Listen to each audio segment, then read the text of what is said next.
Okay. Yeah. Okay. Copy link. Yeah. Your video approaching. Ooh.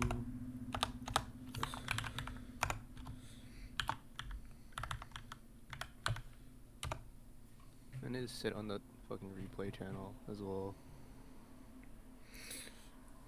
Into Oh, 25. I think Sean wants in. Hi, Sean. Hey. Hello. Are you excited for this week's review, man? Well, I gotta turn off your stream so I don't hear myself twice. True. Bro, you can just mute it. Boost my viewership, please. I'll give you the view. Hold on. Listen in and stay muted. Or just mute the stream. That's what I do. Hold on. How the fuck do I pop this out? Oh, there we go. I popped out chat.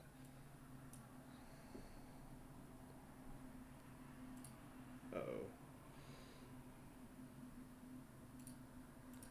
Okay. Hi, Park. Hello, Sponge. I mean, yeah, you can watch the Twitch stream. I mean, you're watching it right now, I think. So, okay. Oh, yeah. Don't mind me. This is. All right. Let me check what we have. All right. Anything we want to go over in particular for this matchup? I just realized I need to bring out the spreadsheet. Yeah, I have the spreadsheet up. So I gotta say, like, going into it, Martin Steele kind of goes off just on, like, like the match preview.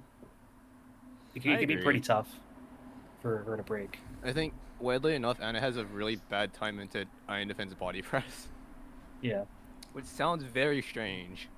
Yeah. I think her new pickup of Mesprit should help a bit with that, but regardless, yeah. I think previously she had a hard time stopping people from just clicking Iron Defense over and over. So yeah, I do like Reggie Steele as a bring. Hold on, let me look at Mike's team again. I think.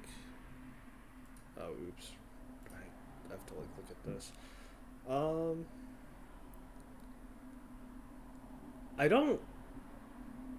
I like sort of get what Aryados is doing, but like I also don't.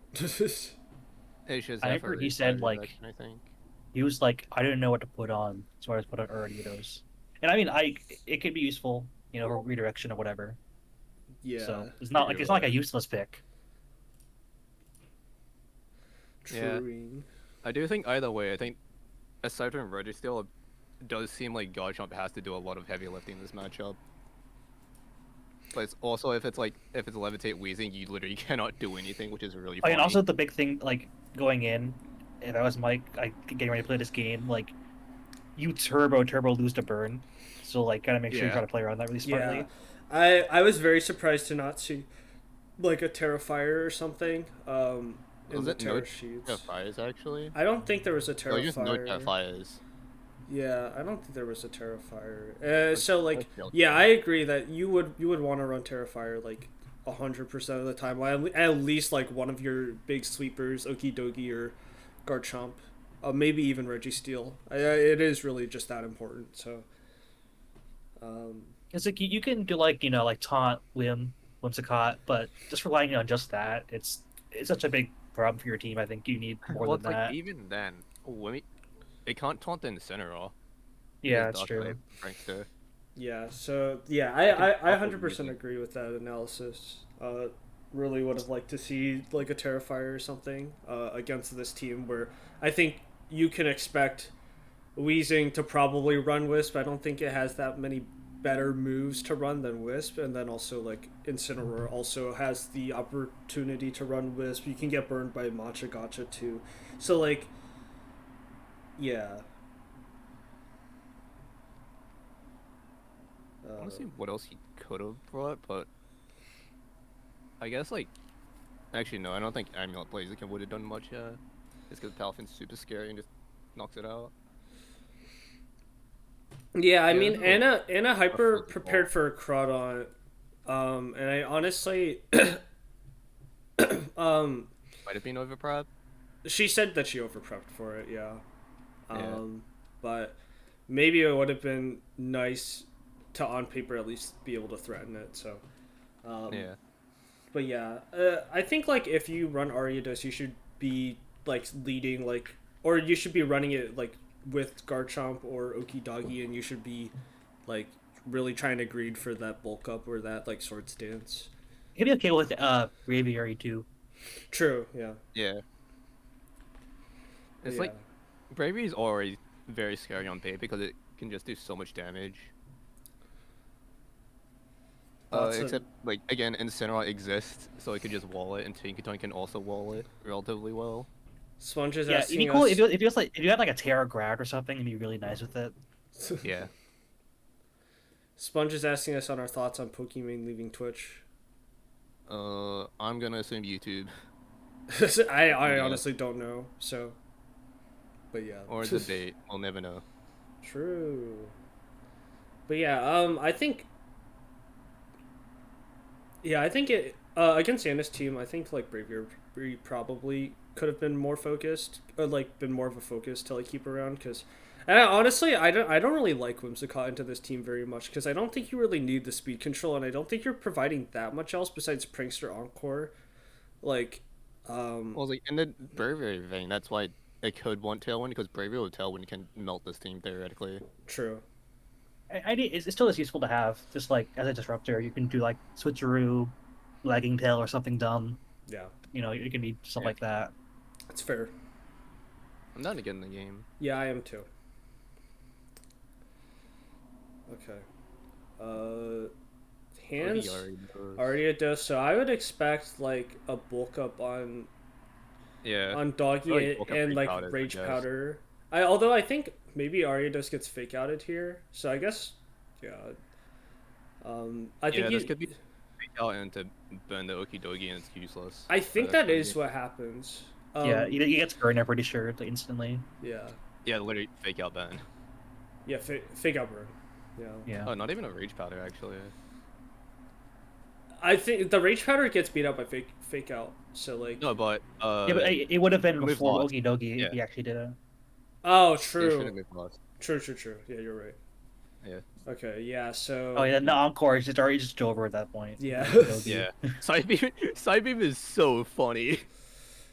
It's a really good call, but it's so funny for a bring. Honestly, I don't know.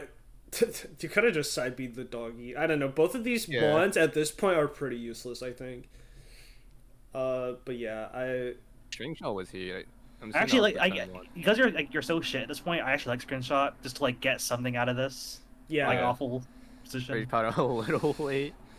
I really think at this point you should just be clicking a button with your dog, but okay. I mean, it's Encored. Well, you can't. It's Encored. Oh right. Yeah. Okay. This Garchomp's about to get burned. I really don't get this play. Honestly. Yeah, and Sinnoh just came in. Fake out's coming out. Yeah, fake out burn. Probably just fake out burn. Yeah, fake out burn. There's like no reason for her to respect anything else. Yeah. Yeah. And no protect either. Just more tough for that. Okay, I guess no burn. I just dropped. Maybe she was reading a protect, but yeah. Outrage is funny. Outrage is very funny. Yeah. Okay. And it gets burned and becomes helpless. Yeah. And the funny part is like he actually still ends up getting the kill. I think is the funny part on it. Yeah. Wait, wasn't this? Pretty sure this was switching to Tinker. Yeah, and it just walls. Oh, never mind. Yeah, I'm just remembering. And then it's just a 1v wall effectively. Yeah, that's just owned to this point. Yeah. Yeah, I think if you just keep on skipping turn, I think literally it's just Registeel clicks buttons until like they die. Oh, yeah, it took like 10 years to end. Yeah, it takes 10. Like, just wanted to. Yeah, it takes 10 years to end because she's trying to play for div, and then it doesn't matter because fucking Sinister still dies. Wait, what did it drop to? Oh, an outrage. Yeah, outrage. Okay. Oh yeah. Yeah. That's funny. Yeah. Hello, Adam. Is it choppy? It looks good for me. Okay. I trust. It'd just be Discord stream and a Twitch stream. Stream choppy. That's my guess. No, I'm looking on this Twitch stream. It looks fine. Looks fine to me. Okay. I don't know. I don't think I'm pausing. Actually, you know what? It is like pausing every like 5 seconds for like a second at a time. What? Should I restart my stream? Oh, is it a Discord thing? I don't think it is, because like I'm It could be a Discord into Twitch thing. I don't think it. Discord into OBS. I don't think it should be. I don't know. I can look at the OBS window. The OBS window looks fine. Because realistically, you can probably just click the play button and let it play out. I have audio on. Yeah. But you can probably just I think you get that general idea of what to do. My OBS window looks fine. It's fine. Okay. Yeah. Want to keep going then? Yeah. Let's just keep going. I don't know. Finish up the lead real quick. Yeah, at least finish up. Okay. What do you think about this lead? I think. I don't know. I really. This just seems like a weird lead. On both sides. I mean, there's no. Actually, I gotta say, I'm surprised that it's not clear Emil on Garchomp. Maybe it wasn't Okie Dokie. It's banded, I think. This is banded Garchomp. Oh yeah, choice band. Yeah. Yeah, I also don't like banded Chomp this matchup anyway. Just because Yeah. Incineroar exists. 100% agree with that. And also, like, I don't know, running band into like a fake out team is like really risky unless you have like real ways to like mitigate priority or some shit. So like, yeah. You can even encore it with the limp, so yeah. So it's very tough. I think. Yeah, I mean, I don't know. I think Garchomp in theory should be going off in this matchup, but like because it's banded like this, I don't think it really can. Like I feel like it has such a hard just the wrong side entirely. Yeah. I think it had to be like Terrify, I can't play Amulet. Yeah, I think an SD set would have gone a lot better on Garchomp because I think Anna's team really likes positioning and pivoting and like trying to like shut you down with like little bit of slower play, which is why Reggie Steele ends up like being really well going off, but like but before that I think it's really easy for like for Incineroar and Sinistra to like shut down Garchomp. Yeah I don't know what the wind Scott does here, I won't lie. Yeah, this is actually as a side note too, and I realizing like Rasp would have gone crazy on Reggie Steele too. Yeah, I think game one where it was just like a live for like 20 turns. Yeah, it could have been much more annoying. Yeah, the Reggie Steele actually could have been like very big, or it could have been even bigger. And then like heavy slam, body press or something. Yeah, I mean, I think IDBP really worked out well for him. It's just that I mean, we'll see. I think it's just that the targeting was bad at the end. It was a little bit of a throw. Oh, okay, I see. Yeah, that's a little unfortunate. Yeah, tough. I don't know if the Braviary has Protect or not, but I feel like I just lead it and click Protect. And then at least you just hide the information of Garchomp could be in the back, and also you don't get free chip on Braviary, which I think matters literally the next turn. Yeah, I mean, I think the thing for me is that I don't really understand the switch that much, because I don't think you're in a better position. Like, I guess also you just risk losing Braviary off rip. Yeah, you could get knocked off, and if she reads that, you could just lose Braviary. I'm not a big fan of this switch, but I mean, Tailwind and the Trick Room tough. Yeah, I mean, I feel like it's not so much that like I would lead Braviary. It's just that in that position, I would probably just eat it, because like there's not much else you can really do. Whatever mon you switch in is also gonna eat it.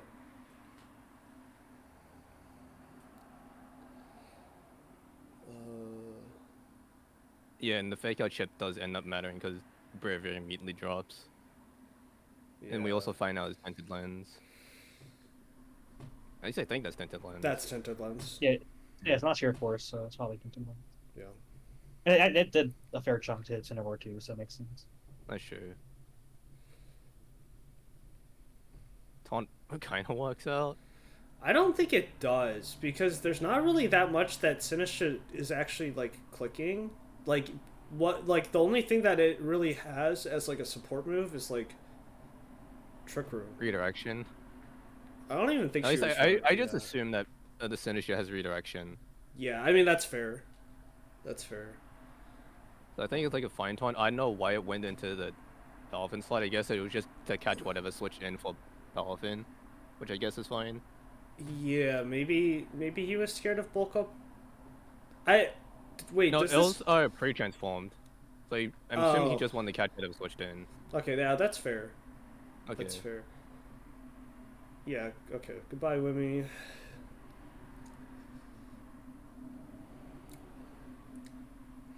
Yeah, I feel like it was better to just keep the Whimsicott alive because it did nothing.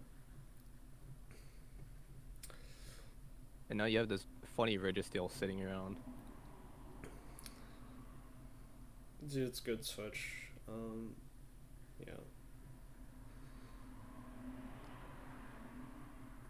This fucking Garchomp's about to get fucking owned. This is the world's most owned Garchomp.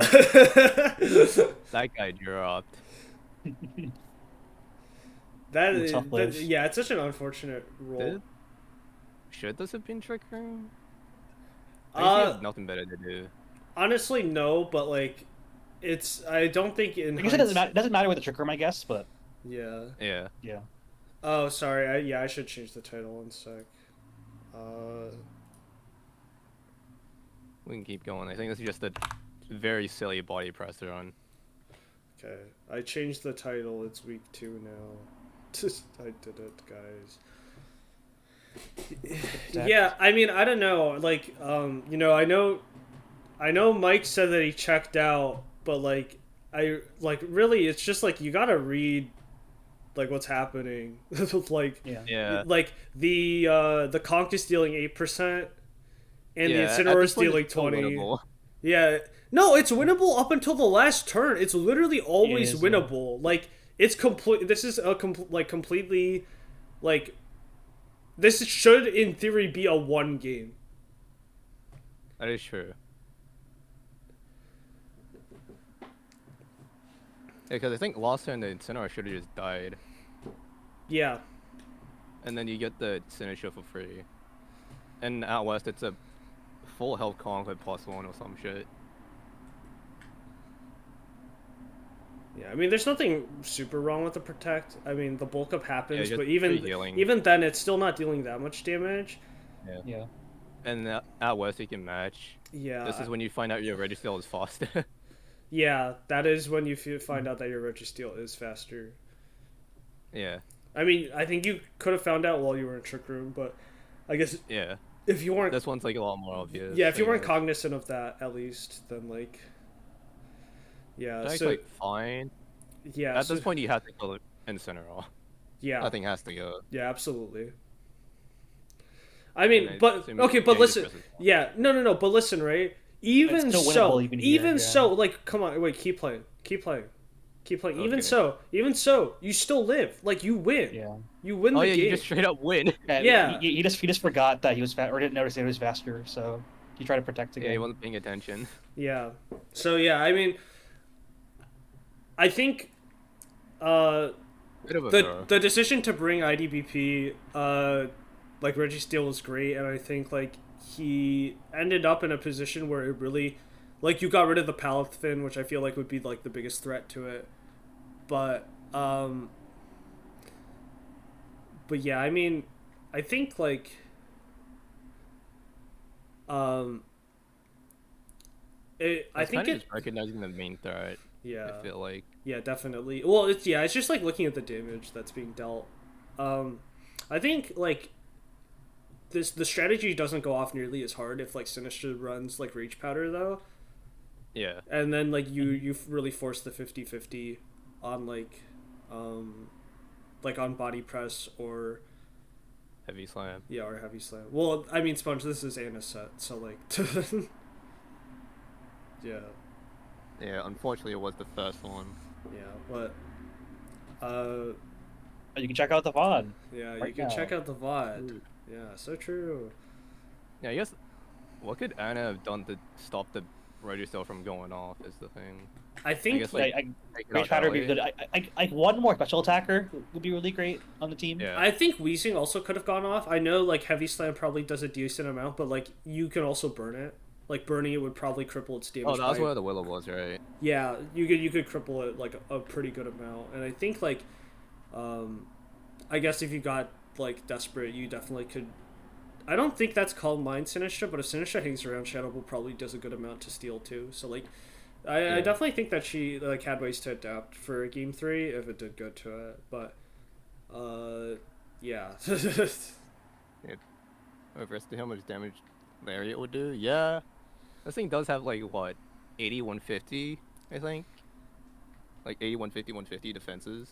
Yeah, I think it's actually 200 defense. No wait, I think that's rock. No, this is the It's 151. yeah, it's 150, 150. It's really dumb. Yeah, especially because I'm assuming this is like no attack invested in center or It's probably max defense, yeah. yeah, like max bulk. Truing. Because I know Yeah, that was it adamant would help. max attack in Incineroar, I believe. So Yeah. I was like, even if Bravery came because it just dropped, I think if he kept wheezing wasn't around, I off, think my it would have bad. just won against the rest of the team. Because I think everything he had was terrible. sorry under for the wheezing, misinformation. aside from Yeah. Braviary. Agreed. If Braviary drops, I think Weezing goes super hard. Especially because like these two just delete Braviary or just stop it from doing much. Well, these three.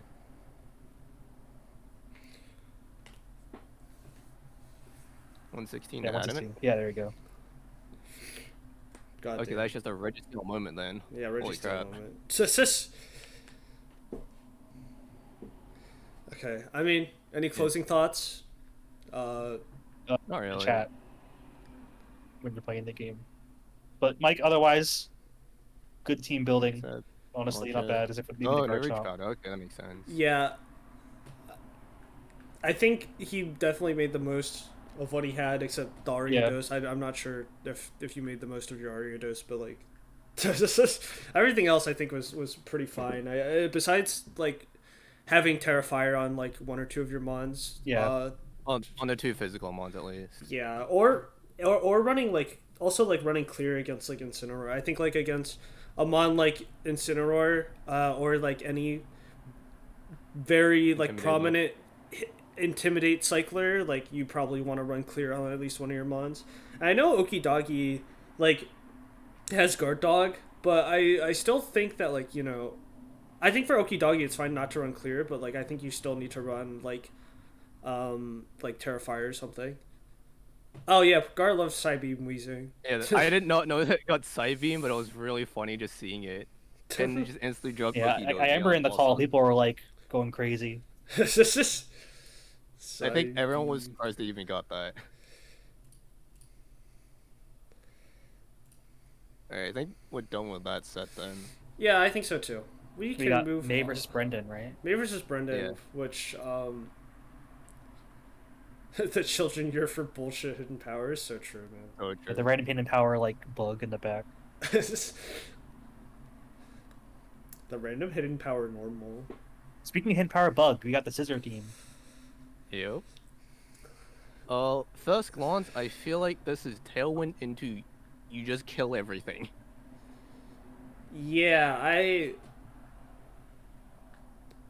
don't know. It's I gotta say, Chen Pao, especially under Tailwind. Yeah. Yikes. To fight against that. That's scary. yeah. Especially like and Pult, so you can't even use like Ogre Terra to outspeed. Like Lapras probably loses Sacred Sword, but like that's like your one like, Yeah. real thing you can live with it. I'm like really not sure about like this Pachirisu because it just feels I don't know too what it does. it feels really slow, and like it's also Terra Stellar, which That's It's funny. yeah, I really don't know.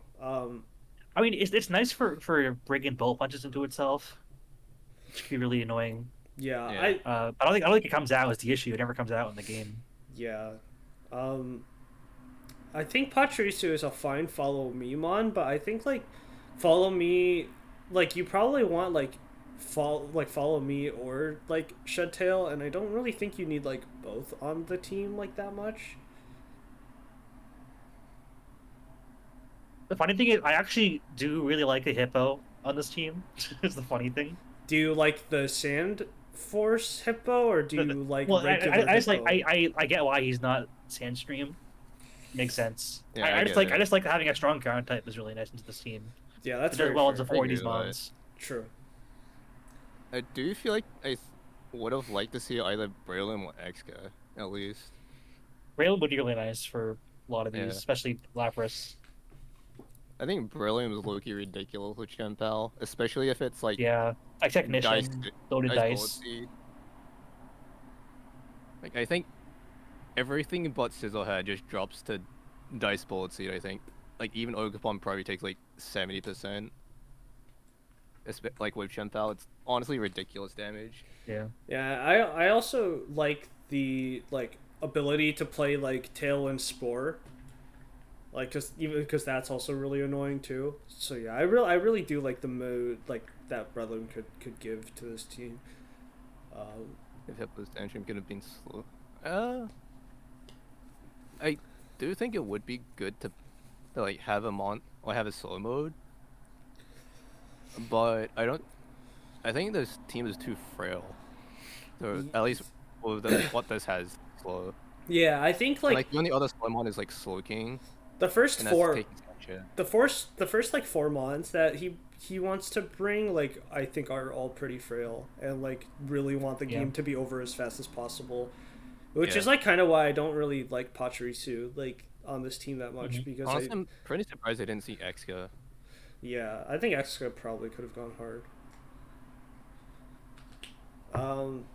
Yeah, I'm not too sure about how good Subtile does into the team either, honestly. I mean, that's where you could slot Breloom if you wanted to, I feel like. Yeah.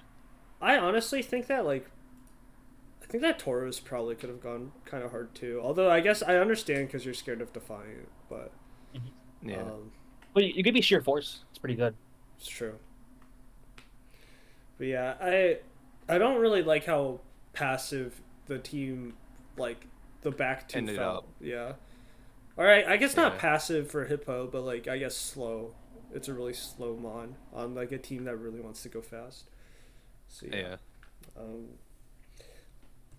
For... Look for... Wait, anything else you want to add? I'm just looking at, like, what else May could have brought. I think it would have been a really I don't think that was much. I think it would have been a really fun time for Sneasel to show up, but I understand why it's not here. Actually, sure. Yeah. I guess, like, Samu could have shown up, but Breloom existed and just threatened his existence. Yeah, that's also fair. Yeah. Yeah, I don't think I have much else to add. Yeah, let's go through the game. We can go through leads real quick. What the hell?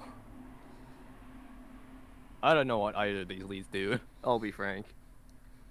It seems weird. I think La Pra was like an offensive set, if I remember correctly. I am not a big fan of Talonflame plus like a passive mon, which Subtile. Well, this is, if I recall correctly, this is a choice spec Subtile. Right? Yeah, I think the scoring was the Lapras. Oh right, this is a spec slot. Wait, wasn't this White Herb? Actually, it might have been White Herb. You're right. It actually might have been White Herb. Okay. I do remember at least strumming Lapras though, and it killed it in one hit, which is kind of funny. I think it's right, huh? Yeah, you dropped the whole Lapras. That was crazy. But that was funny. He had like the fastest Sceptile in the West. Yeah. Okay, it lives, and Fair water. Yeah, just drop it. Yeah. And since good wisp, that's a good wisp there. Yeah, great burn. Okay. Let's see what Dragapult does. I think this is Winter Reveal's Palhead. Oh wait, no, this isn't Palhead's set. Oh, it is. Yeah, this is like it's a tough flip, but also like I was like, wow, Terra. I get the Terra Dragon because you're a knockoff, but I was like, yeah. I feel like it was because like the thing about Phantom Force is that it causes a really nasty 50-50 on the next turn because they have to guess where it's going into. Does you also could have done this too, or it's like maybe you Brave Bird Iron Moth the first turn, and you swap in Chanpao on this turn when it goes off, or on the second turn, to make it even stronger. Does Sceptile have Poltergeist? Sceptile? Oh, sorry, no. Dragapult. No, God, no. Thank God it doesn't. Oh my God. That would be awful. It's gotta be like Terra Blast Ghost for this Ghost move. That's not Phantom Force, yeah. Okay. Fair enough. Yeah.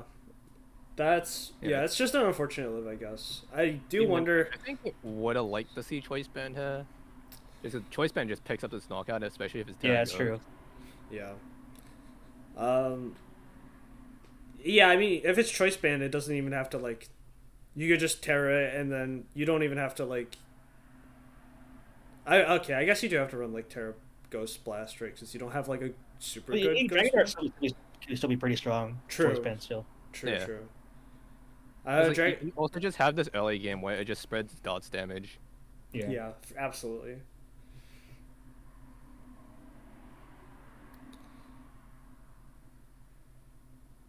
Yeah, now that thing's gonna get If something gets bullet punched Yeah, here, now it just yeah. drops. punched. This is a choice band, right? I think that's Bandit Chimpel. Yeah. Yeah.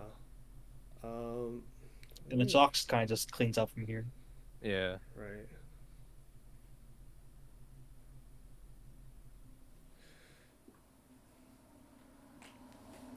I don't really have much to comment about this game. I think honestly, Only it's just the default Dragon Ball set. set was there. Yeah. I really would like to see Protect if you're not gonna run Band. I think I think it was Banded Shempal. No, I meant I guess. if Oh yeah, on the pole. yeah, on the pole. Yeah. Yeah, I mean, I think we saw there that like Bandit Chimpel has like a lot of killing power, but like I just think it's just like too frail to not run Sash most of the time. Shempal's too valuable to just drop in 2 hits. Yeah. Or drop in 1 hit. That's why people mostly run Sash, just so they can keep it alive. And it's like, it still does like respectable damage because it's still a Chimpal at the end of the day. Yeah. Yeah. Because Chimpel crazy.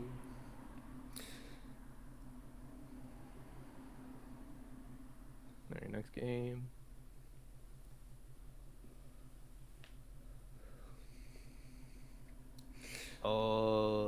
I think this is too passive of a lead. Oh, yeah, I guess now that this is specs, this is revealing it can do damage, but now there's just a boost of shocks in the field.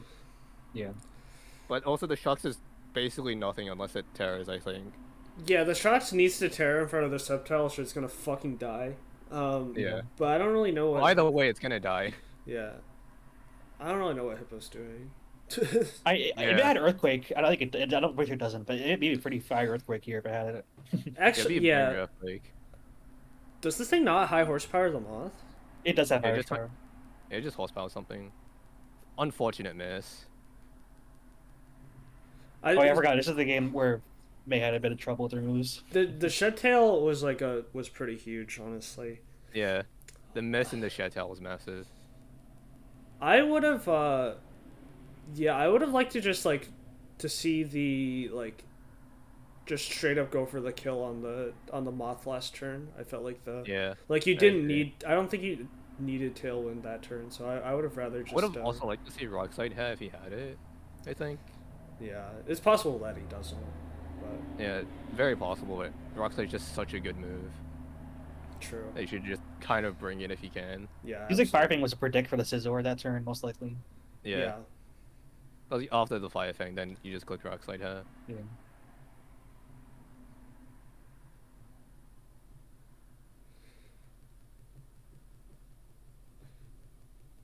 Yeah, I mean, pretty good U-turn there. Surprised about U-turn. Yeah, I don't think it's like a very good move to have, but I think there it was a good move. Yeah, it just happened to work out there. Yeah. I think that's a wrongly EV subtile too, I believe, for the Shove Tail. Yeah, I think it is not EV correctly. It's even HP. Yeah. I have that or Shed Tail just rounds down for some reason. It actually might round down. I think Anna was having that problem too. Maybe. So I think it actually might round down, but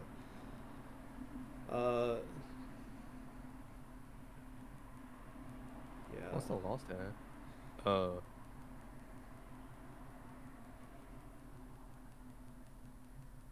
That's not. Yeah. That's not enough. That's tough. It probably didn't matter. It definitely didn't matter. Yeah. Muddy Water Mist definitely mattered. Well, in the end, it doesn't matter, but it mattered. Another crit. It didn't even matter. Yeah, that's a crazy live. Yeah, if it did live that, then that would have been crazy. But yeah. I mean, I think like that LeBron got to stick around for a little got to click too many buttons. Yeah, and I really do think that like ultimately the biggest problem was just that like Hippo couldn't really hit a lot of those mons for like good damage. It's like mostly because of most of the typing, I think. Yeah. Yeah, so yeah, Shadtail runs down. Yeah, that makes sense. Interesting. Yeah, I think either way the Hippo is just too slow of a pacing. Yeah. I feel like Shedtail is a lot more beneficial if you're gonna like run like a setup move or something. If you're gonna like Shedtail. I think I would have liked to see Shedtail into Chien-Pao. Yeah, also true. And that would have gone hard. Yeah. I think having like Shedtailing onto like a more passive mod like Talonflame, if you're not gonna run it like Bandit or like even like with an offensive spread, because it didn't feel like it had good offensive spread. It felt like a 252 HP Talonflame that didn't have that much offensive presence. I think it, like for those mods, you really don't need to put them behind a substitute. I think that Nintendo would have liked to see Pulp behind the sub, honestly. Yeah, no, exactly. I think if you're not bringing Pal, I think Pult would be the next best thing. Yeah. But there definitely could have been like an opportunity to like to Brave Bird before you set up the Tailwind, because again, you really didn't need the Tailwind this turn, especially because we find out that the Moth is still faster than the Hippo in Tailwind. So yeah, it felt like a pretty big waste of a Tailwind. Okay. Yeah, I think that's all the things you said that game. It was kind of team death, I feel. Yeah, it felt a little bit like I wouldn't even say team diff. I think the Dragapult wasn't built to.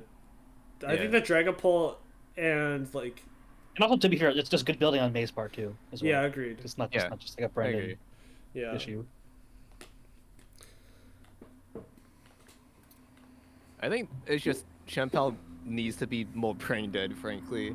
Yeah, agreed. I think Brendan is trying to cook, and Chien-Pao... Yeah, you have a bunch of mons that can just be brain dead, and Chien-Pao is Velveeta microwaved mac and cheese. Yeah. It gets the job done. It does get the job done.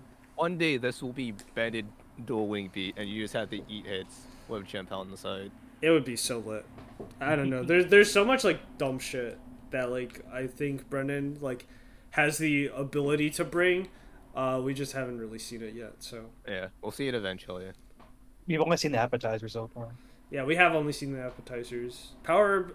I think if Power Herb Phantom Force actually hit those calcs to kill, it would be cooking. But unfortunately, that did not happen. Oh, this was a really interesting set. Yeah. This was a fun set. This was a very fun set to watch. Reverum went absurd, from what I remember.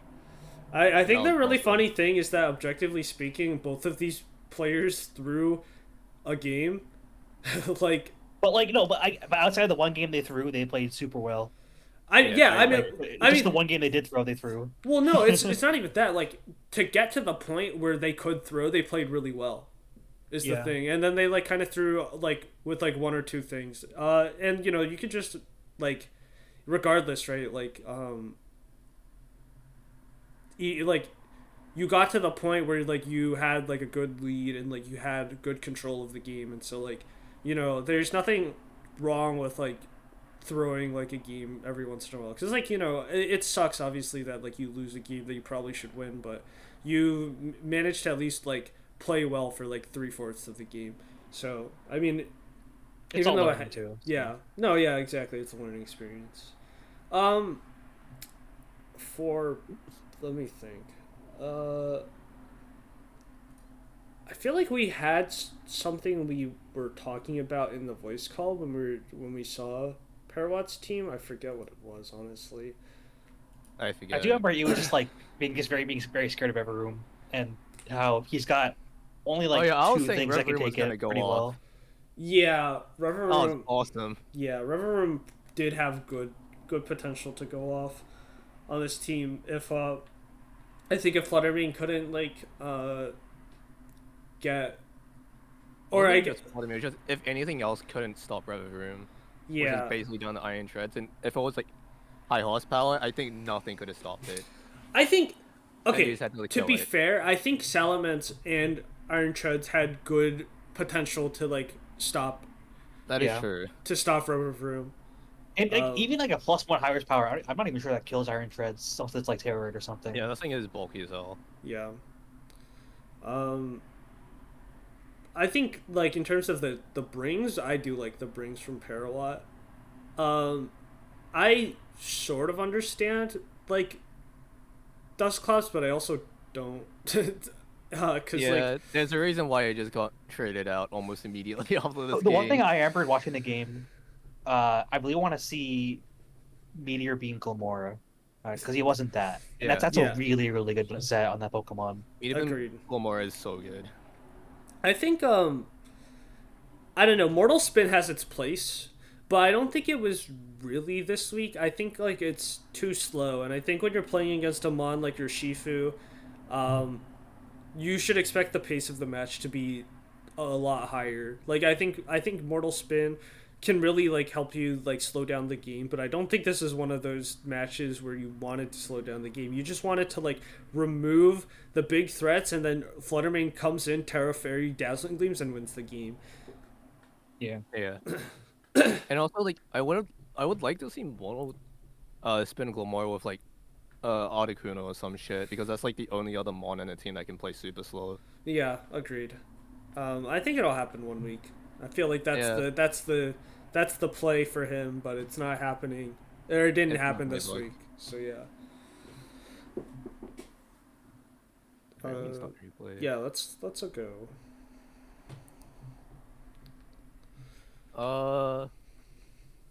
This is a great lead for a lot. Yeah. I think I'm just clicking Dazzling Gleam and just getting damage off. I feel like if I was Cam, I would probably protect Thorns and Tailwind. I know that's not what happens, but like, I know it does work out for him. But like, if I was him, I would trust in my Suicune's bulk to just Tailwind, and then I would just, and then with my like speed that I know I have over the Fluttermane and the Serena, I could start clicking buttons next turn. Yeah.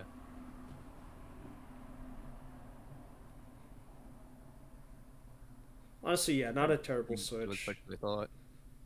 I think the grass move probably killed. Yeah, Bullseye would kill it, because I'm pretty sure he's loaded dice Bullseye. Yeah, he is. That would have killed. That would have killed. Yeah. Low kick probably did a lot though. That thing's probably heavy as fuck. That's like 120 base power though. Yeah. Yeah, at this point, this is when Rev Rim does his funny things. I think Encore on Ninetales would have been really great. Yeah. Agreed. Encore on Ninetales is like super good on like weirder mons. I like okay, and this is where like I really don't know what Cam's doing. I think he goes for another shift gear, and I really don't know why. Like, I think he's already the Tailwind is pretty overkill by itself. Yeah. I think Tailwind's super unnecessary. I think there he probably could have snarled to like reduce the amount of damage he's taking from the Ninetales. Honestly. Yeah. If he is running that, I kind of maybe like does who can have Scald this generation? I don't know it does. It does. Maybe fish for a Scald burn or something. Yeah, fish for a Scald burn on Serena. It's like not Tailwind, because this is already outspeeding everything, and the mon he has in the back is not gonna outspeed shit. Yeah, I mean, honestly, from Parrot's side, I think here you probably should just like start low kicking the Rubber Vroom. It's not terroring, and like it's just keeps tripping down. It keeps boosting for no reason. So like, yeah, it's like a fair target, but like,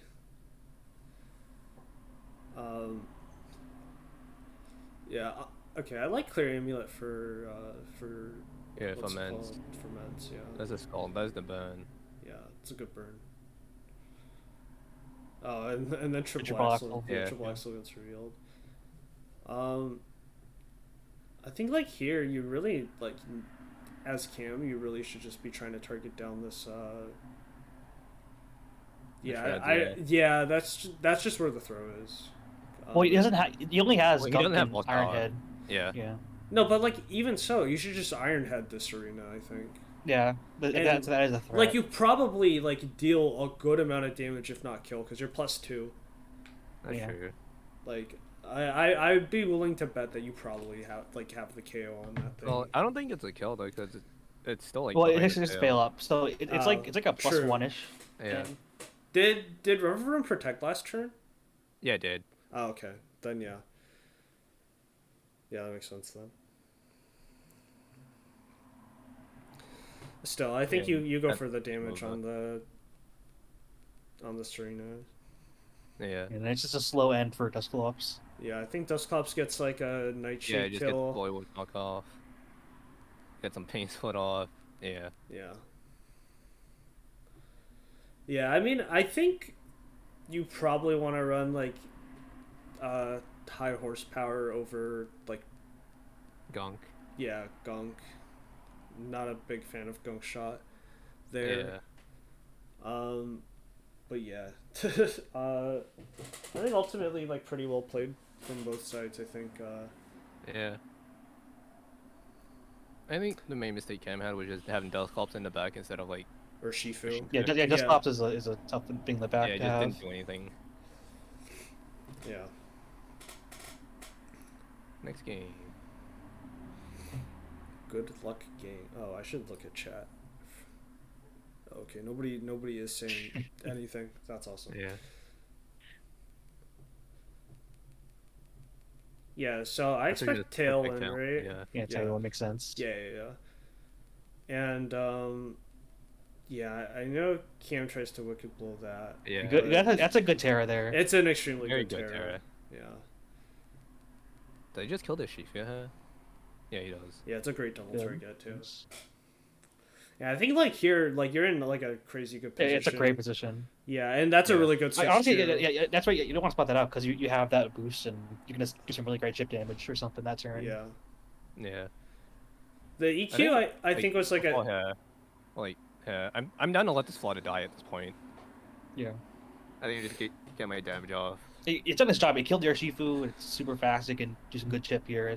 Yeah, I mean, but honestly, I don't know. I do like the idea of keeping it in the back, but maybe not against this team. Just because I think like it's unlikely that Cam has like Hydreigon or sorry Unjugulus. Yeah, Juggy in the back, and like it's probably very likely big card. And like even if it was, it could be booster speed. Yeah. So yeah. So yeah. But yeah, I even then I feel like his team matches up fine into Jugulus, so it's not that big a deal. True. I guess it's like Dons is gonna outspeed and just drop the Flood now, but I think that's fine because you save HP on all the mons. Yeah, I don't know. I honestly do like the idea of switching. I don't really hate that play that much. I really don't think it's that bad. I think in hindsight, it doesn't look that good because it ends up being an earthquake. But I think if you're really anticipating like a heavy slam, like I don't know, there's no. I think it's like a pretty good play to do that's that fair. If you're really anticipating heavy slam. But I mean, I think it's a good call for Cam to not do that. I think EQ maybe would have killed. I'm not actually sure because that looked like I don't bulky. think that kills because I'm assuming this is bulky Flutter. Yeah, I'm assuming that's bulky Flutter under exactly. So. It ends up being a good read, at least. I had no idea the intentions of it, but... it's 56 behind Veil, God. Yeah. It's a good Terra Grass, too. Yeah. Yeah, and I think this is where the, Fluttermane comes back.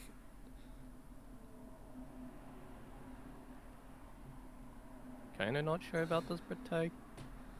From who? Flutter? Yeah.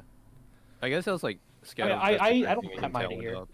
I don't have a problem. I have more of a problem with the later play than this play, so I think it's fine. Well, that's Mence. Yeah, it is Mence. I would have liked to see this earlier. Yeah, this is what I had the problem with. Is it a double? It's hard to double protect for the earthquake. Yeah, that's what that was bad. I feel like the Flutter's probably faster, honestly, too. Yeah. I think like neutral or zero speed investment is still almost faster than this thing with Max. Yeah, I think it's probably faster. It should be faster than the Suicune. I don't think Suicune's that fast, so. No, it's not. Yeah. I think it's basically 85 if it's back invested, so. Yeah.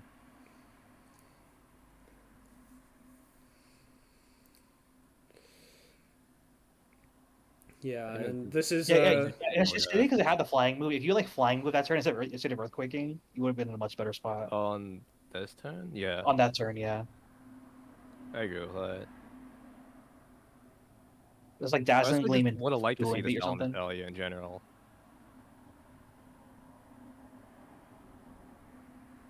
Yeah, I think the Ments could have really helped reduce the damage that you're taking from that Thorns. So yeah. So yeah, I agree with that. Switching in that Ments probably, like, if you can get it in, would really help you with letting your Flutter or whoever live better. So, but yeah, I mean, I think like the early parts of that game, Perot played really well, and I think like there was just like there were kind of two really kind of iffy turns. I think like I don't know, you can justify most of it. I think the double protect was kind of like a bad play, but for the rest of the game, I think he played very solidly. And I think yeah, I mean, I think the same for Cam too. I think he had a really good game plan with his Thorns.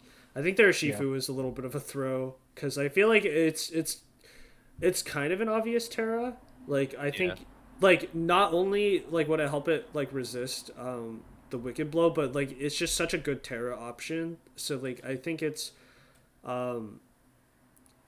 pretty unsafe to commit to that. But I guess maybe he wasn't expecting. To be fair, like he didn't have a choice. He's in front of a Ninetales and a Fluttermane behind a Veil, right? So well, he did have Terra Poison, Terra Blast. Yeah, he did he did. Okay, well, I think it's a different thing.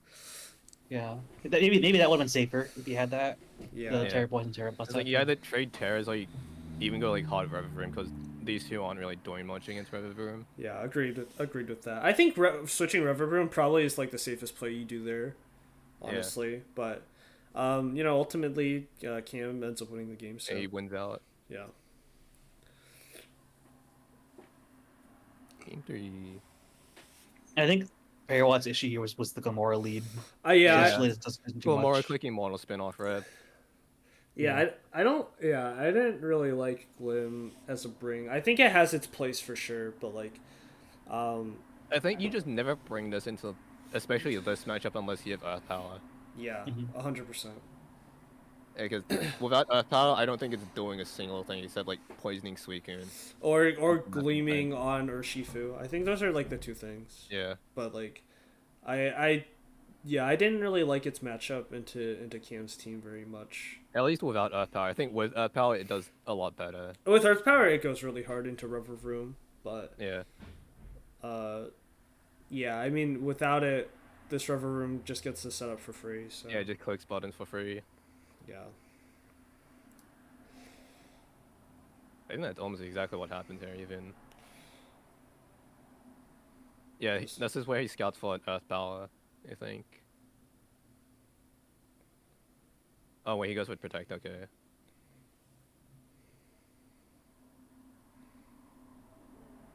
Yeah. Yeah. That's, Yeah. Yeah. At this point, you realize this thing doesn't have Earth Power. Yeah. And it probably just wins.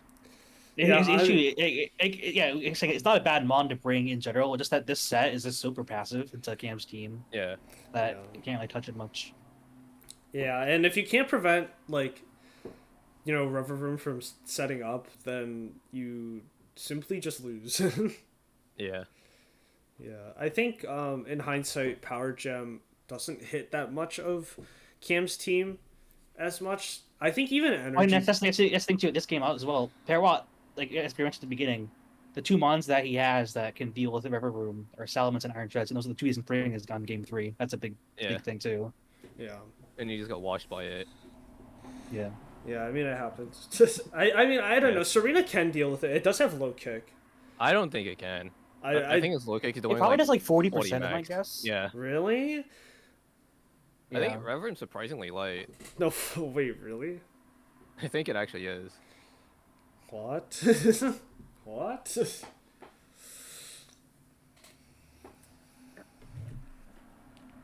Okay, low kick's 100 base power, which is a fair amount, I guess. I think it probably 2-hit KO, but then KOs, but you have to live, and I don't know. I really don't think it's a 2-hit KO. I don't know, like By the way, it's not like a counter. It's Yeah. shaky check at best. Anyways, what I was gonna say is that even assuming that it is a 2-hit KO, you have to live 2 hits from Rever Room because there's no reason for Cam to respect the Glamora right now. So yeah, this thing is doing literally nothing. Yeah. The greedy should gear for no reason. It's kind of funny. Yeah. And it works out. Yeah. I guess he just wanted to do more into Serena, but I think at this point you've already won. Oh wait, no, this Serena's fucking dead. Yeah. Yeah. Forgot about Poison Jab. Yeah, this is over at this point. Yeah. Pretty sure Reverend got all 4 hits. I think so too. Yeah, I mean that's kind of what happens when you like don't check them on. I guess when you don't when you don't check a setup mon, it's like really tough. Yeah, this is like where you have to recognize the threat to your team. Like, if you don't have either of these 2 mons.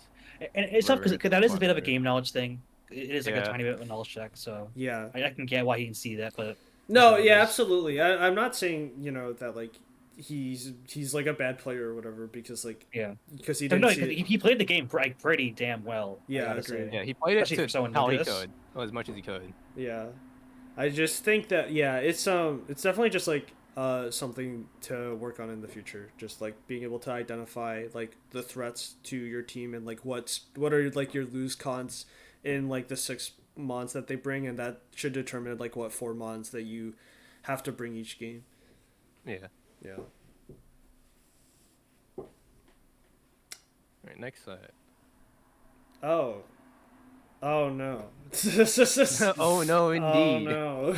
I'm whipping up both of them because I know how fast this set goes. I can just say like real quick, like my set going in was like I saw Andrew's team. He doesn't really have a lot of special attackers, especially like and the ones he does have are like Jolteon, which can't touch Archaludon. He has like what else? It's like Slowking, Kilowatt. Yeah, Slowking. You can't really touch it at all. Like you can get Scald Burns, is really the best it can do. Like Moonblast and Carbonate isn't doing crap. Yeah. So I was like, I think this goes off. And it did go off. And it's like the only other one that can realistically threaten is like Earth Power from a Abomasnow. Yeah. And that's it. Which I think literally 20 minutes before the game, I told him to consider it. Yeah. And I was Terra Bug on Archaludon, but like at least like getting me to force that out would have been a big thing too. Actually, I think this was Overheat on Arcanite, so it could have at least like shunked the Archaludon. Yeah. At least without Rain Up. Yeah. This is just like I think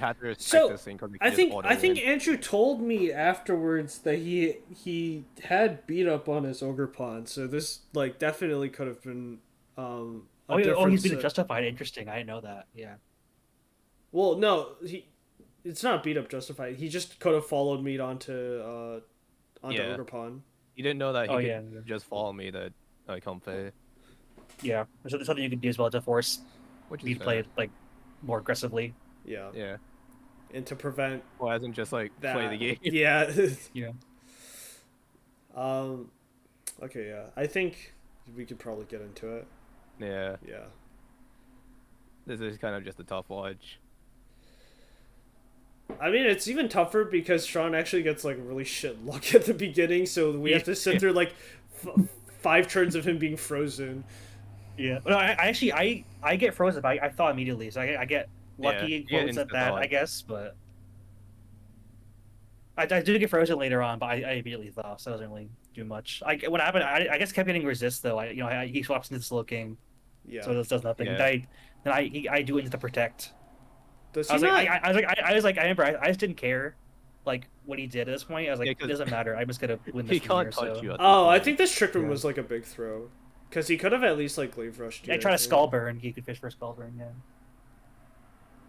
Glaive Rush to 21. Let's go. Never mind. Glaive Rush, please. Yeah, I mean, Slowking definitely needed to be targeting down that Archaludon. I know it's dealing like 25%, but like, yeah, I mean, it's really rough at this point. Killer, right? No, next one's a kill. It's really rough at this point because like, floral healing, just like having priority. All the progress. Yeah, it's very. It's just so crazy. Like as a combo with this mod, it's so tough to break it. Yeah.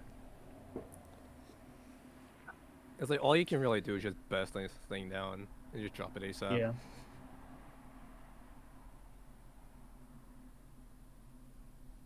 Yeah, I mean, I don't know. I think. Hold on, wait.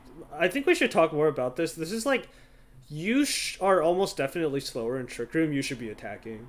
Like you're on your He last. has a swing. It is your only form of damage output. Yeah, you're on your last. Yeah. You're on your last turn of Trick Room with like your only special attacker that like can even remotely like hit this thing. You need to be attacking this turn. Especially because I kind of did throw here too. I should have been targeting the Obama's node, knowing that it could you should bring this down because this thing's not doing anything. So that was a bit of a throw too in that turn. So that could have been a good way to make some leeway into this game. Yeah.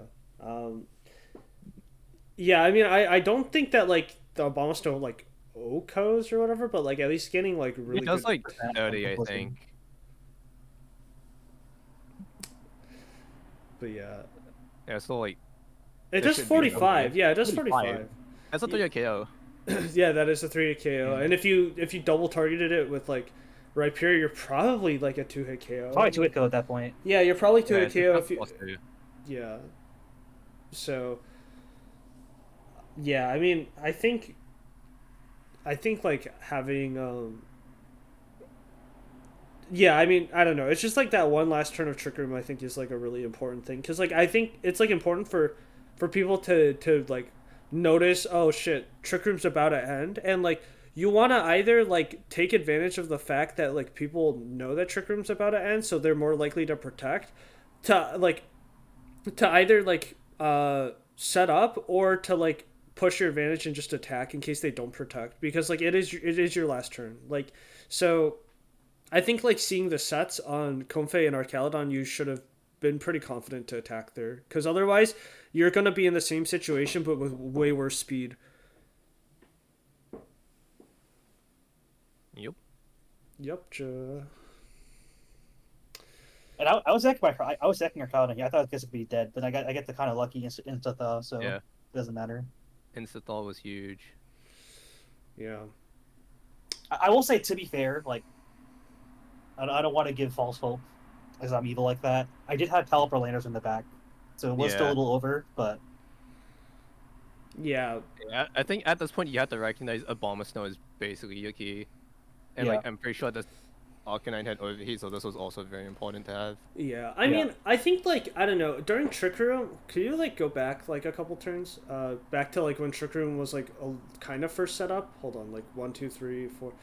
Yeah, I mean, I think at this point you just kind of have to be like, okay, I mean, I think you have to like try to swap in your Abomasnow earlier, and like I don't know, the Slowking set. Yeah, I'm not. And maybe you could even like spam Heal Pulse into it or something to try to like make it really annoying or something. If you have Heal Pulse like Slowbro, that's cool. I'd honestly rather see like Yawn. If this was like Yawn Slowking, if you had Yawn Slowking, you could be forcing a phase, or like at least forcing sleep, and then you could have like slowing it down. Yeah. So like, I think like the team that Andrew has like isn't like insta win button clicking. It's not an insta loss. Yeah, and I think like having like tools to slow like other mons down, like Wisp and like and Yawn, are like very important on those types of teams.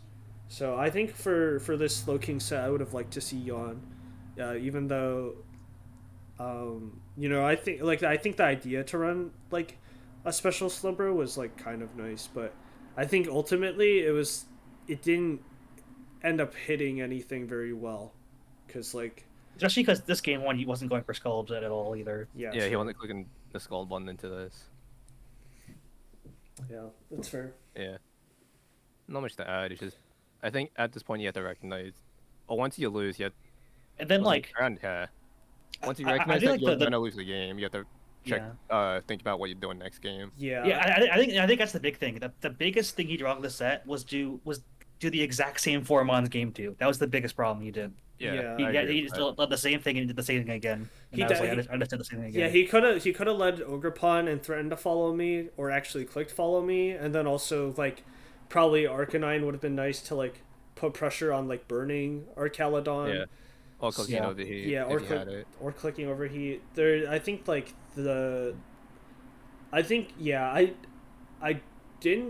I think I understand why like he wanted to run Bax, but I think like actually looking at what you brought, Bax is really only good until like Lando and like Staraptor, and only sort of. Yeah. Well, it's like once you get past Alcalon, I think Bax does fine. It's just you have to get past it, and Sean already showed this game that you need to find ways to get past it, otherwise you auto lose. Yeah, so I think it would have. I don't know. I probably still would have brought in Bax. I honestly think that Slowking did like the least. I just keep Bax in the back, yeah. Yeah, I would keep it in the back, and I'd probably lead like Orgrippon Arcanine. Yeah. It's probably just Ogerpon, Arcanine, Bax. Obama. Yeah, Bax Obama. Yeah. That's probably what I would run game 2. And I think it was just the exact same story. Yeah, he brought the same form on the same lead. He was like, so he's like, okay, I'm just gonna do it again, and then I did it again. Yeah. I don't even think he clicks Blizzard Air. I think he just starts off Nether Veil or something. He probably fails.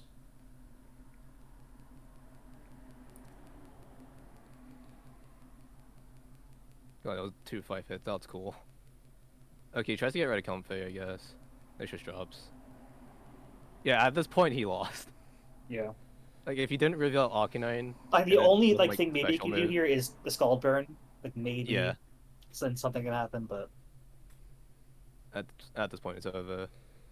Yeah, he goes for it now. I'm like, 24 is still a fair chunk, honestly. Yeah. For a complete resist. Yeah.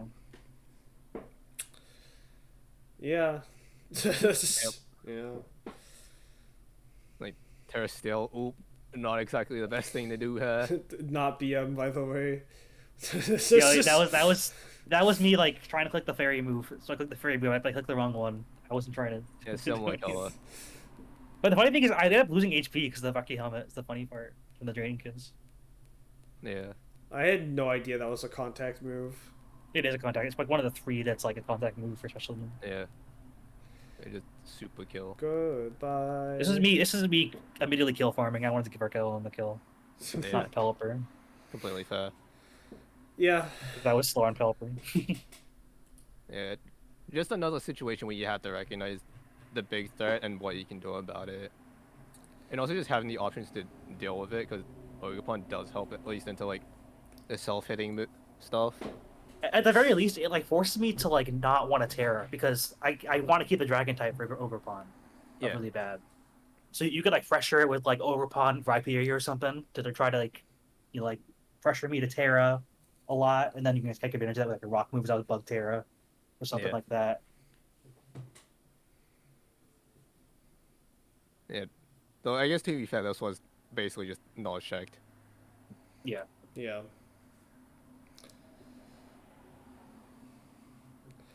Ah, Jesus. You know, all I want to say is that Hitmonlee is really fucking bad. It's a funny guy. This guy's really bad. I love Hitmonlee. Yeah, shout out to the double Hitmon game. Yeah, the double Hitmon game is hype, but I think they both accomplished nothing. Like they each accomplished absolutely nothing. Like it was wild how little they managed to accomplish this game. It was really sad, honestly.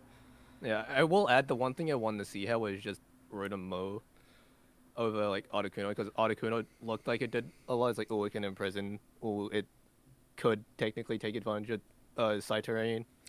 But you have Tyranitar, you have Grimmsnarl, you can just... This is like one of the few teams that can outfat side spam. Yeah. And it's like, at least Rotom Mo with like a Choice Scarf and Shrek can be surprisingly disruptive into any team.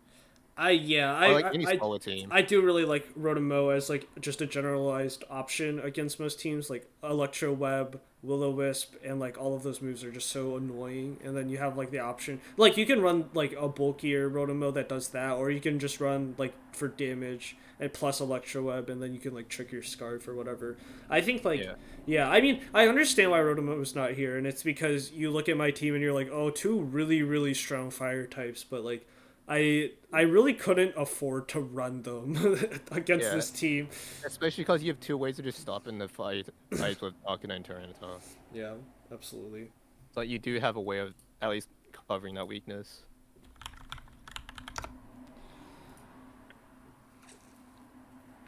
Oh, we can get into it. I don't think there's much else to add.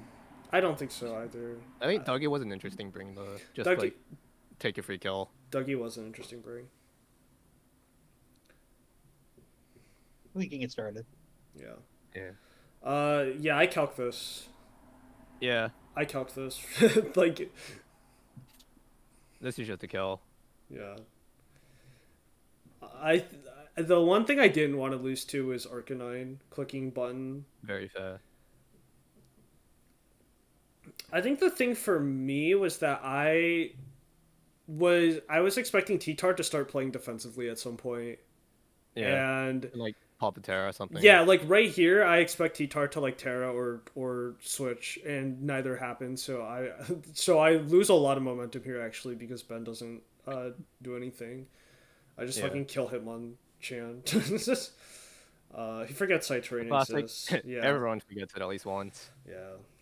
Oops. Sorry. The first time's fine. Second time that's where it's a bit more, I'll pull my short collar with that. I think he does it next turn. Yeah. Yeah, I think he tries to sucker.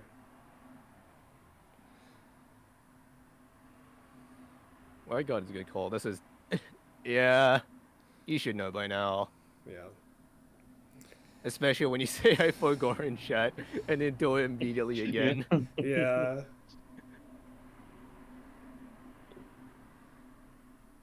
Especially because you're sash too. You can get off you could kill the Masker out of here. Yeah, this was a free kill. Yeah, I think Average surprisingly solid call into this team. Yeah, it really was. He said that he looked and was like, "Oh, there's like no real good fairies here," and yeah, that was a really good call. I was close. No, this is like the wax up and draft you never see. It's like actually, hold on, this goes crazy. Yeah, absolutely. I think I did a little trolling by white guarding. I think I probably should have just believed in my cleanup crew, and just like clicked. I should have probably just double targeted. This could just clicked for damage. Yeah, but oh well. We end up in a really silly end game because of that, then.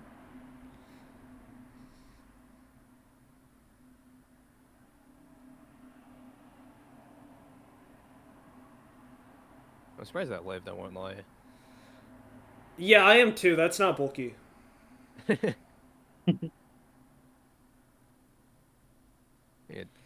kind of not sure about the double protector.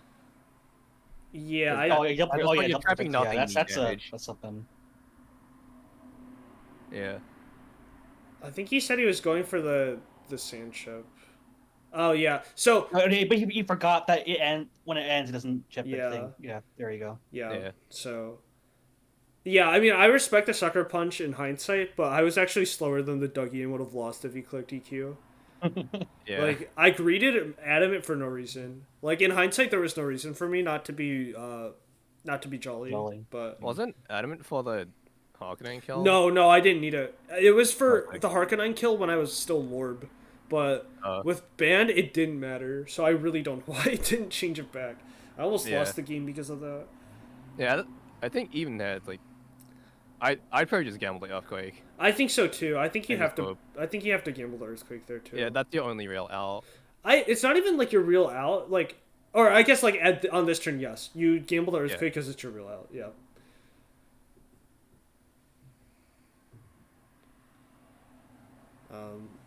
But yeah, I don't know. I think ultimately, yeah, I think the real, like, the takeaway for game one for me was like, oh my god, this T-Tar is fucking insane. I'm like, yeah, I did not prep for Terra Dragon T-Tar at all. Yeah, because I just kept running Terra Fairy into him. It was like pretty fat into this team. Yeah. But in hindsight, Dragon just did so much better. Yeah, Dragon's like good resist onto the fire and like most things, so. Yeah. Yeah, it was a good call for sure. I think it was just I think the side terrain mess ups did eventually matter because looking back, he was only 2% off of winning technically. Yeah. Yeah, like if he attacked on just one of those 2 turns that he didn't, or the double protect turn, he could have gotten the game. Yeah. Yeah. Game 2, I forget what happened.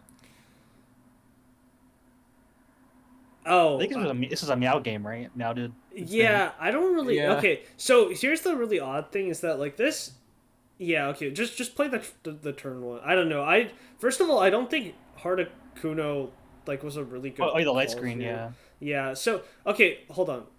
So with Reflect, that Articuno lives, but it also like doesn't do anything. It only had 2 psychic moves, so I don't know. I don't like the. I didn't really like the call of bringing Articuno this game. I think this is like one of the big reasons why like Ben ends up losing this game is because this Articuno doesn't really provide any value, even if it did live. Yeah, I agree. I just think Articuno, unless it was like an Ombrage sitting somewhere, like some Trick Room stuff, I don't think it did anything at all. Yeah. Just in general. Well, I guess in theory it's like, if Meow goes, I think it could like technically kick Expanding Force after a Terra, and just flip your terrain on yourself. I'm assuming that was the idea. But like you have to get rid of the Meow first. On the NDD. Yeah. What'd you say? I was saying Reflect is pretty funny on the NDD. Oh yeah. I honestly forgot I did that. And the instant break broken.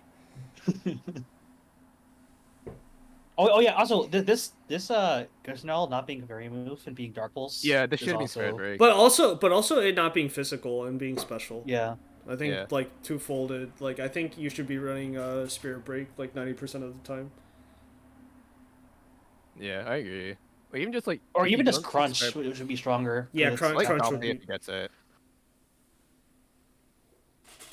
Just not Dog Pulse. It has a bunch of like even False Surrender. Into the Articuno's evasion shit.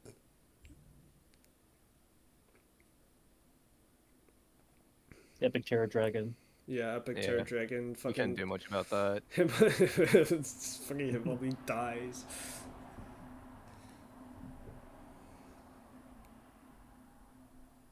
Oof. Yeah. And then, this is once again where like having the fairy move would have been really nice. If it was Spirit Break, I think this straight up got 2 kills. Yeah, probably. And I think if he got those kills, he would have won actually. Yeah. Like, don't do anything about Rock Sliding Arcanine. Yeah, I think you should have lost. Yeah, probably.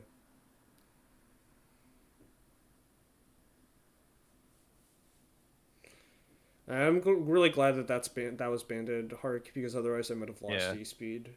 Yeah, there's a lot of. I'm gonna be very frank. I feel like I did not have a very good team matchup into this team.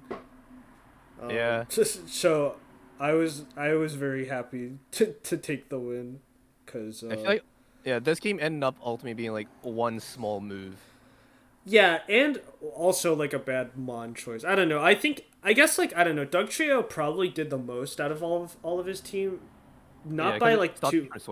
Yeah, not by too much. And I think if you're still going under the assumption that it gets outsped by Meow, maybe you don't think it's that useful. But like, I think in hindsight, I think Dugtrio is a better bring than Articuno at least, because you because you get at least like EQ like the rest of the team. I don't know. So or even just Trap.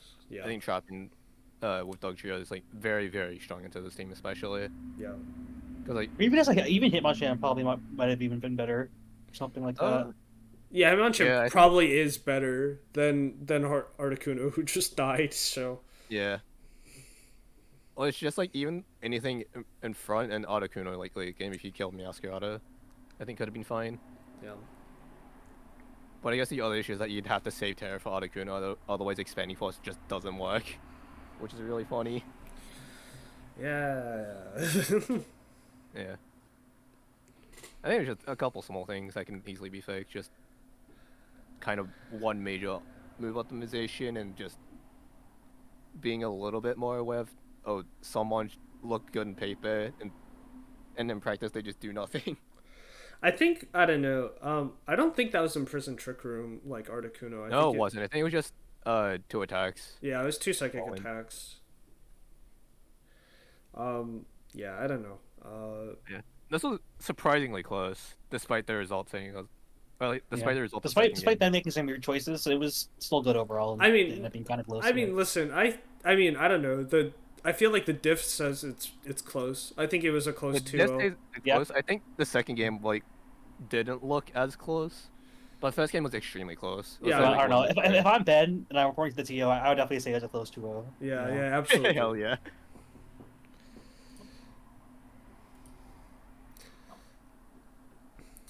Oh yeah. Oh yeah. I help with this team. Yeah, I have a few. I think we all have a few words to say about this hacker set. Yeah. Like we all love Adam. He makes some awesome sets sometimes. Sometimes he makes some not awesome sets. There's also an overcook to the extreme. That shit was bad. Yeah, I don't know. I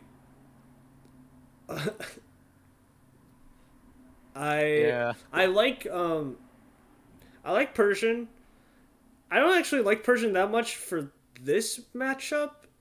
Like I don't like it for the matchup that much, but I think in general it's just so good. That's a quick 180. It's so good. It's just really strong. Yeah, like love the idea of bringing Persian. I like the reason I say that is just because I'm not looking at his team. He might have had something better to bring than Persian, but in general, love Persian.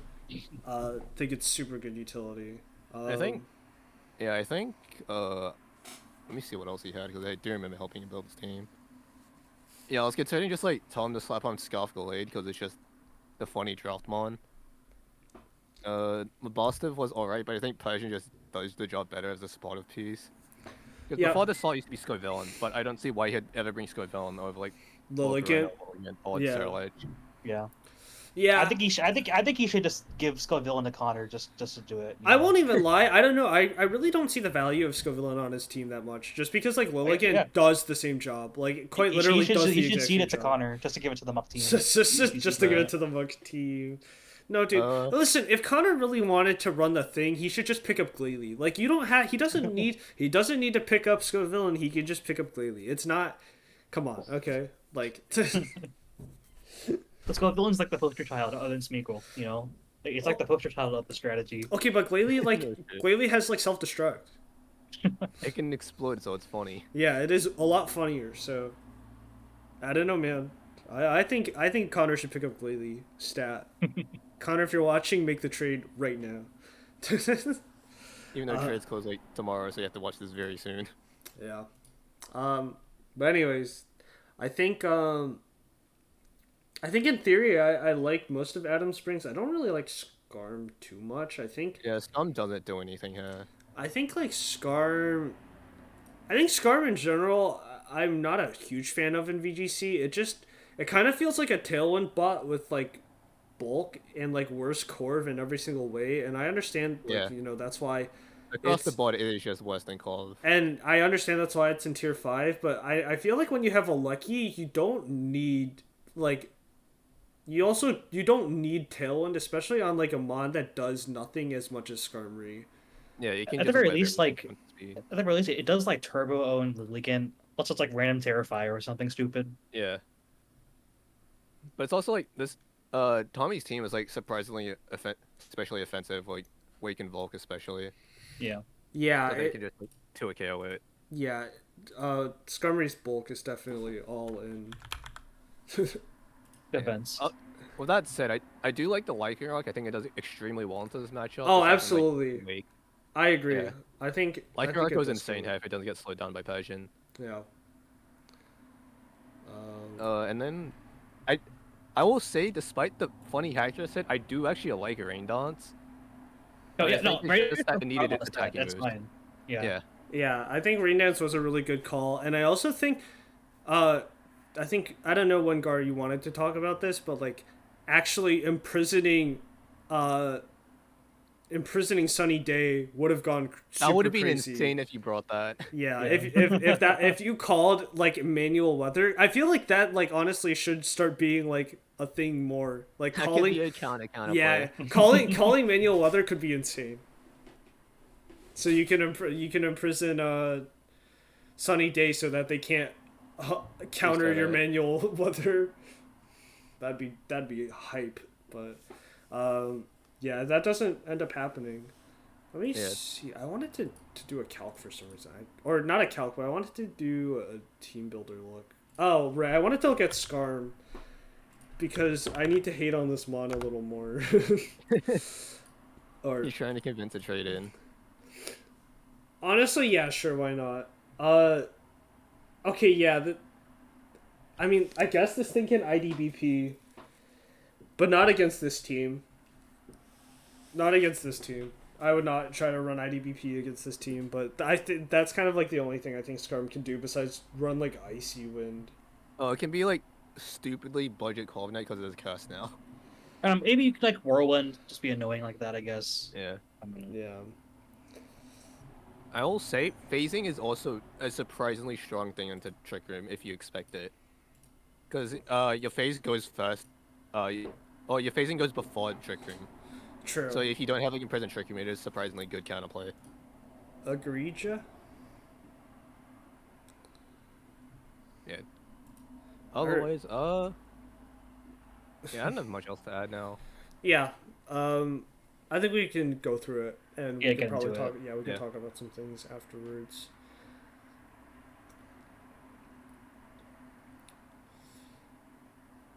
Yeah. There should be.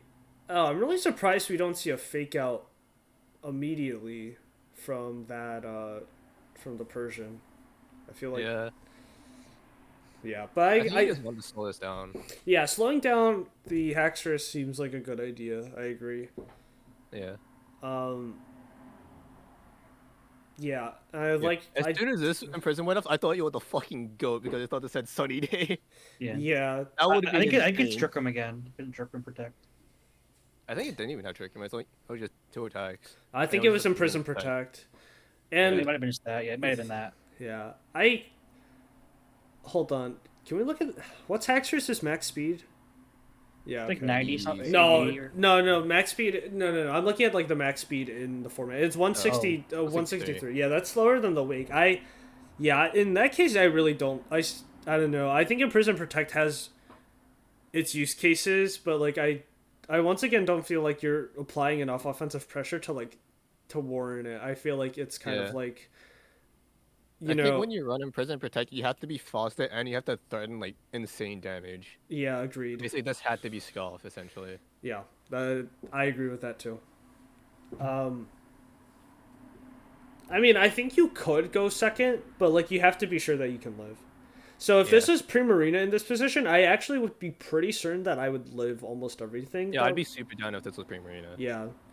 But like I think with Haxorus, even ignoring the set that we'll later like find out that it has, like I don't really like the idea of Imprison Protect here because like I don't think that like you're threatening as much damage as you think, and yeah, or at least as the opposing side is going to. Yeah.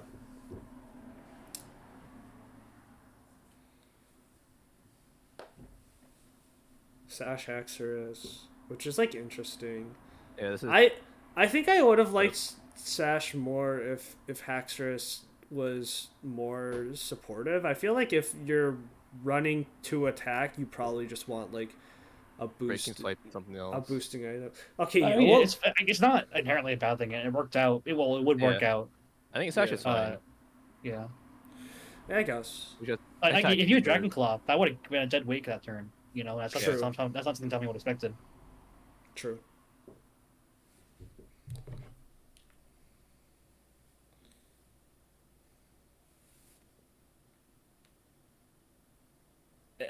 I'm sorry, Tommy. That was Tommy's turn of criticism. Awful heat wave, I gotta say. I don't get the heat wave. This was bad. It's like, especially because this does have Soul Beam, so you can just Solar Beam loose. Yeah, but now you just gave it Chandelure and the Son of Free Flash Fire boost. And no matter what, that's very scary unless you're Wake. Yeah, now you free kill. Yeah, now you click Solar Beam. Yeah, that's just 20 dead Persians right there. Yeah. Fire Blast is a good bring. It's a good last mon to have. Yeah, but it's just a shame it's in Sun. Yeah. And Yeah. Yeah.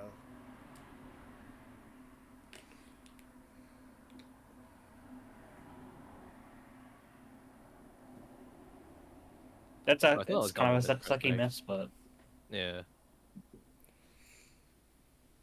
I think yeah. that's right. Yeah. Yeah. And yeah. Does a Lucky outspeed a chlorophyll? It doesn't. I think Adamant outsped. Because you need like 140, like 139 or so. It's 340 max speed. If he's adamant, it's still it's probably like 280 or so. So yeah. Yeah. So okay. Yeah, then a Lucky misses out on that speed by 3 if that is full speed. Lilligant. Or at least like max speed Adamant.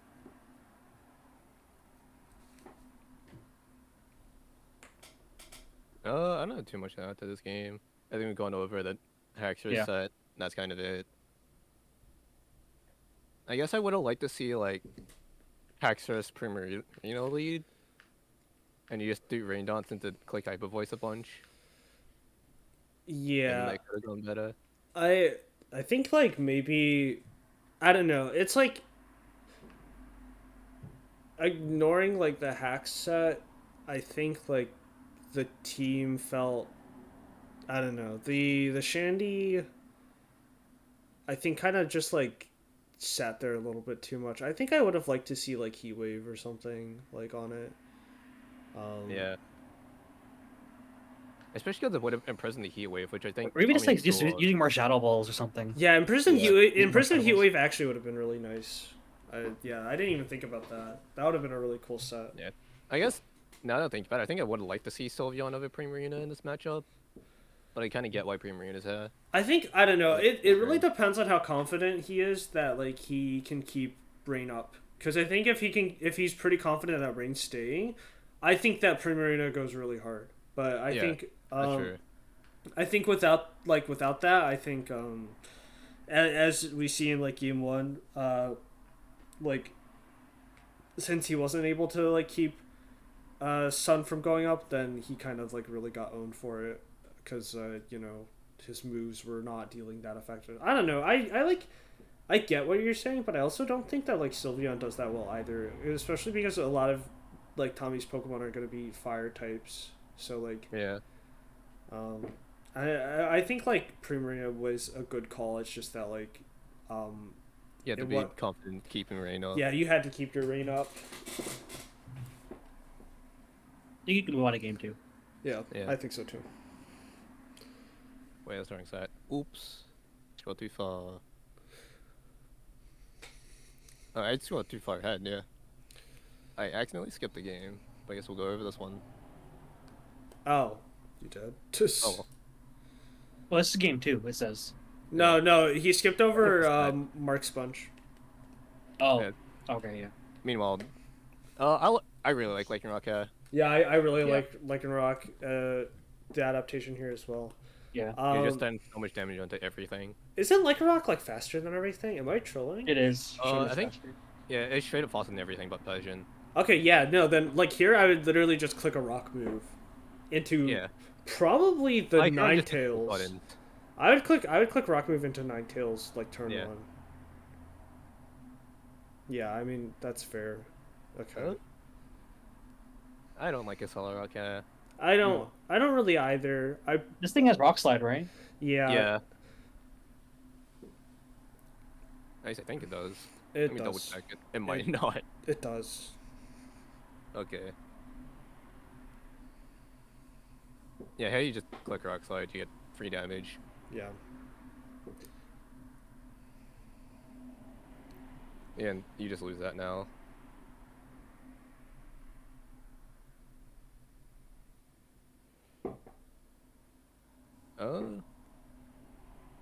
Actually, yeah, this is a fair exchange. Yeah, that's unfortunate. Jesus. Yeah, definitely like the worst part about all this is that Haxorus is like max attack. Yeah, it's max attack. So that foul play did so much damage too, and you're not even reaping the benefits of actually having all that attack, which is really sad. But I think the crit was fairly unfortunate. Yeah, the court sucks. Yeah. Yeah. I also would have liked to see the hackers just mashing rain dance now that you know that Ninetales is Sunny Day. So at least, worst case, you make this Ninetales do nothing. Yeah. Yeah. I think like if you spam rain dance, you're like guaranteed to make the Ninetales do nothing. Yeah, and at worst, it's turned into a 1v1. Yeah. Yeah. Because Grandpa does like 10% to the walking wake. Yeah, it does. 20. It does deal like 10%. Yeah. Yeah. Now you lose your range at a. Yeah, and I think Primarina dies too. Yeah. So yeah, it's just for Geolucky. Yeah. Yeah, I think. When was it? Like one of protect turns, I think. It's the next turn. Oh. No. It's the turn. It's the turn with. Actually, no. Even here, I would have liked to see you just click rain dance anyway. Cause your sash, your sash. Yeah. And like worst case, this gets flinched. Best case, you get free damage.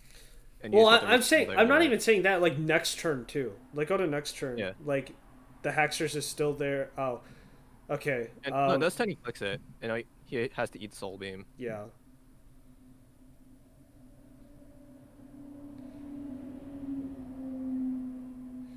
Yeah, but I think like on this turn you should be mashing Rain Dance. Yeah. Yeah. And it's getting free damage. I think you should be like clicking Rain Dance, and then you should also click a move on Primarina, because like I think you know that like you can't die unless from the Ninetales at least, unless it's Sunny Days, and I don't think you can really die from the wake either, if like as long as you have... At this point I think Hydra Steam just kills no matter what. No, I meant like the last turn with Rain. I don't know. Wait, no, even with Rain you just die to Hydra Steam. True, but I think probably because the crit mattered at that point. Yeah, that's fair. The crit sucks. Yeah. But like this was still surprisingly winnable, because you effectively turn it into a 1v1, and I think Premier won 1v1 against everything but Lilligant. Yeah. Actually, no, even against Lilligant, if Rain was still up, it wins the 1v1. Well, it wasn't even in this game. Lilligant was brought this game. Yeah. It's like, if this was turned into effectively a 1v1, Premier just won.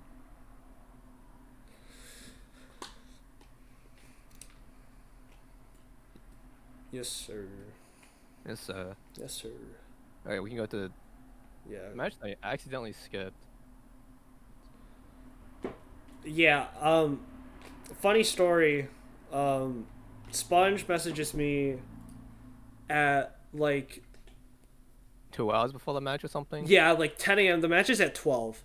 And he messages me, he like adds both of us, and he's just like, hey, like, can you check out this set? And then I'm like looking at it, and like in my head I'm like, this is kind of like ass. Like, this is kind of fucking terrible. And then he's just like, I'm just so worried about Baxcalibur, and I'm like, oh no. Yeah. I'm like, that's the wrong team. I'm like, oh no. And I'm like, all right, dude, I'm gonna get out of bed and I'm gonna help you like build this team, because you do not have a lot of time. This guy almost prepped for the wrong team. So yeah, I think we averted like really big disaster. Major crisis. Yeah, major crisis. So yeah, I think, I don't know, I in hindsight maybe we could have made some like adjustments. I definitely think like in hindsight I don't think that the electivire did anything. Honestly, I don't think it did anything. But that's fair. I think that's also kind of like that's probably an adaptation he could have made game 2 that he didn't end up doing. But yeah, I mean, I'm pretty, I don't know, I think the brings are solid for Sponge, and then I also think that I think the brings for Mark are very smart. I think Clefable's a very good call, especially when you're talking about gouging fire and like Serp, which are both pretty single target. So yeah. I'm a pretty big fan of the Clefable set. I think Clefable also just completely shutting down Sep is amazing as well in this matchup. True. Because I think otherwise Sep could have the opportunity to do some insane damage. Yeah.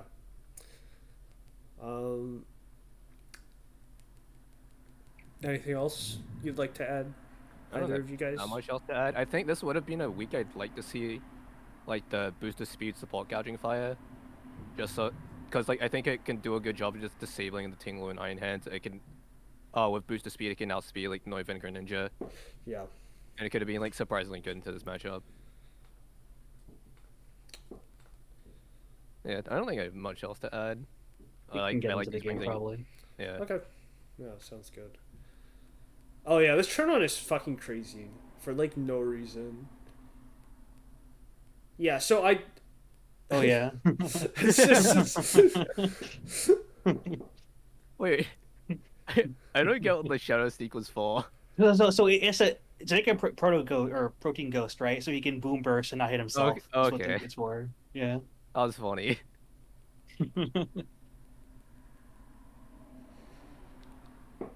I think it's a pretty crazy greedy like SD, but I like in theory it should pay off. Yeah. At this point, you kind of have to click protect her. Yeah, agreed. I think you need to be protecting swing. here, and you need to like try to weaken that Noivern some more with like Snarl.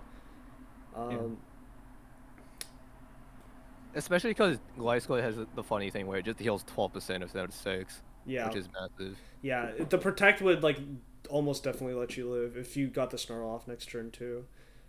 Yeah, Willow's really nice here. Yep. Yeah. Wow.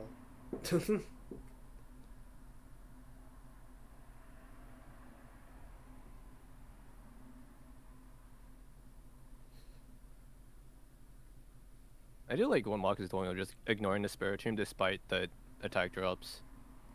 True. Because like ultimately this thing isn't doing much. And that crit, I'm pretty sure that crit mattered actually. Yeah, the crit was definitely unlucky, but the crit didn't matter actually. It did 40 before. Oh right. Yeah, but it's like the other side was well, like, it was not really doing anything. So it did 40 even when it was burned. Yeah. Yeah. Okay. Yeah, I got confused about that too. But yeah.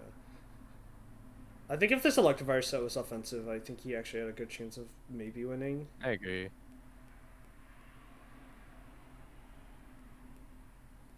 Yeah, you get the kill on hands from the burn damage. But yeah, removing this for Jeff now becomes like a big chore, and also this like Noivern here. Yeah, pretty massive miss, huh? Yeah, agreed.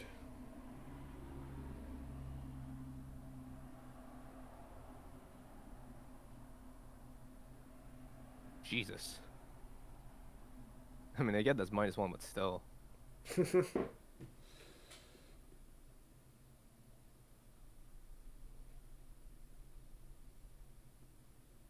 Yeah, you just can't break Bridge at this point. Not possible to break it. I did know that thing by Rock Slide. I think this flinch here seals it, yeah. Yeah, this flinch had locks in the game. I'm assuming this was into Greninja. And I honestly wouldn't be surprised if that killed. Yeah, I wouldn't be surprised if the Thunder Punch I think it's choice banned actually on the Greninja. Yeah.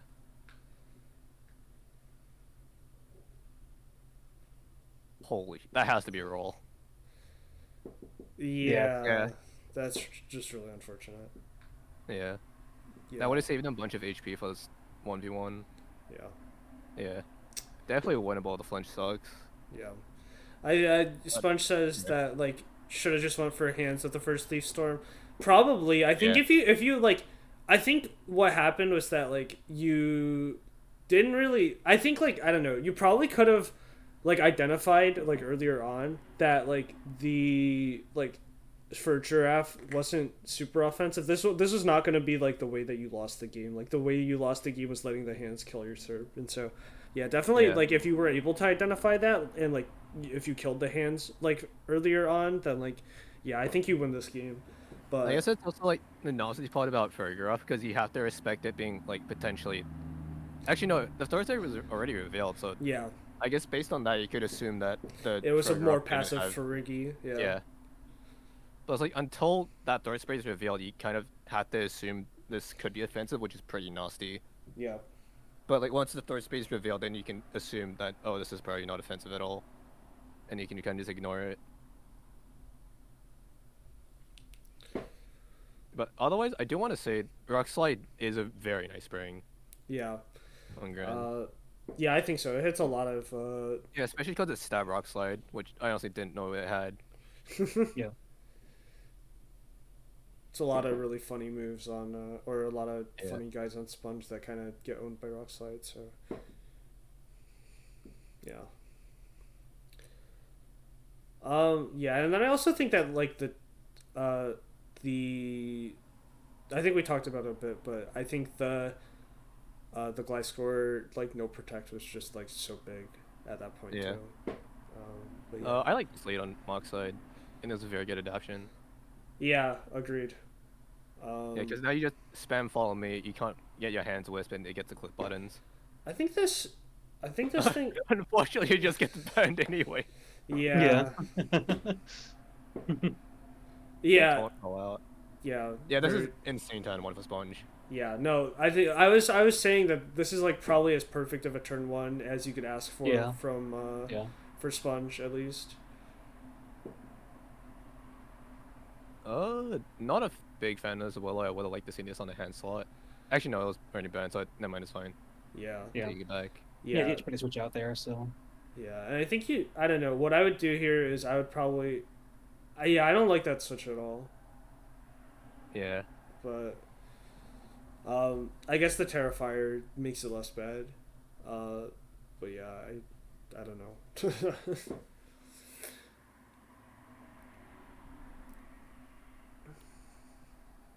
God, that thing's so fat.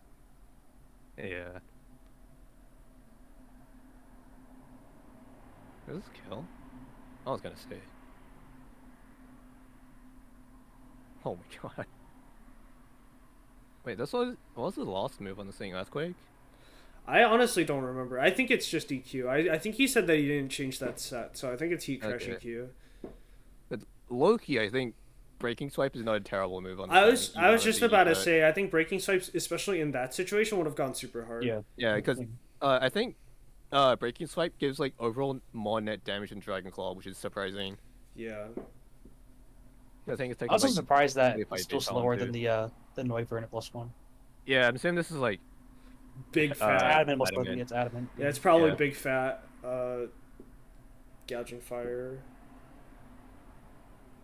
Does this Gliscor just die from Draco?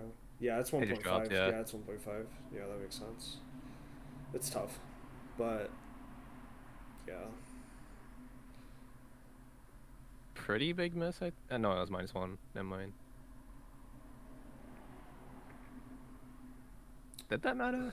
What should it do before? I don't think the crit mattered because it did. Like, no, I think it did because that when it was super effective, it dealt 20. Yeah, no, it mattered. It does 20 otherwise. Yeah, that could matter. It mattered, I guess, but also Heat Wave missed too. So like. Yeah. Yeah. So I guess it compensated. Yeah.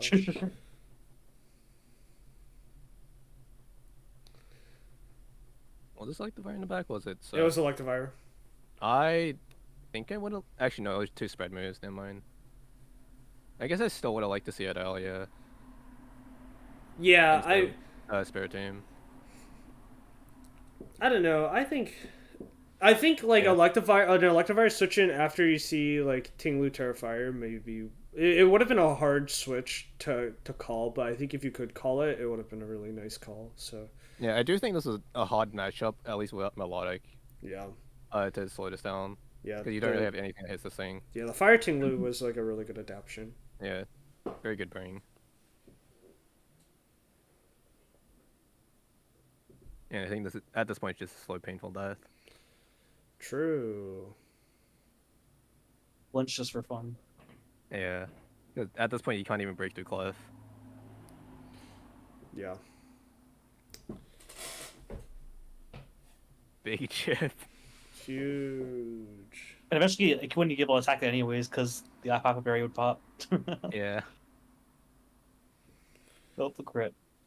Yeah. Yeah, I don't think I have much to say. It was kind of just tough when you see Terrified Tingly and you had nothing into it. Like, your one counterplay just dropped. Yeah, your one counterplay, I just think that, like, you weren't playing, like, carefully enough around it, I think, and that's kind of, like, the TLDR. of it. I think like maybe in that situation, like on this turn, maybe you could have like, maybe you could have been like more confident in gouging fire being able to live. Yeah. The turn before, I don't know, but like, I think it's definitely like a hard call, and like I think also breaking swipes would have gone really nice, but it wasn't there, so. Oops. Yeah, oops. I think if that turn, if he clicked EQ, I think he would have been in a super good position, but he didn't. So, Yeah. but yeah, I mean, there's just like a lot of what ifs, but I don't think there's anything like super concrete of, oh yeah, this definitely would have like, these are definitely the things that like would have won him the game or whatever. I think it was like a pretty close game, and Sponge got a little unlucky. Sponge had a couple of like bad plays or like plays that didn't go his way. And I guess in exchange, he also had like a couple E breaks, kind of. Yeah.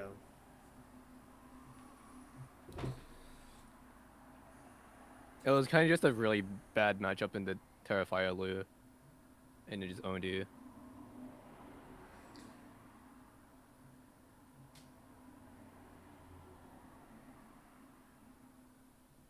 Alright, now we go to this set. I think this was the best set in the week. Oh, from what I remember. You might piss off some people who say that. Be careful. Yeah, you've already just pissed off a lot of people or one person. This was a fun set to watch.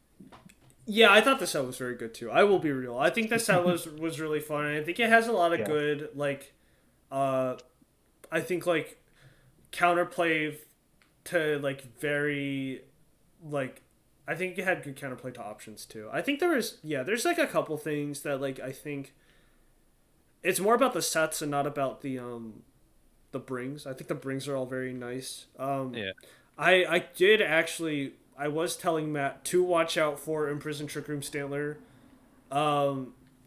So maybe he'll remember it after the second time. I mean, he said he knew. He said he just misplayed it. So like That's fair. Yeah, I don't know, but yeah, I think I like the brings. I don't know about Flygon, but I don't think he ever actually brought Flygon in anyways. So like, it doesn't really matter. So I'm just assuming Flygon is just a it's a good enough mid ground type of mon.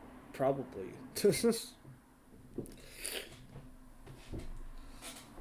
Yeah, Stantler and Namarus.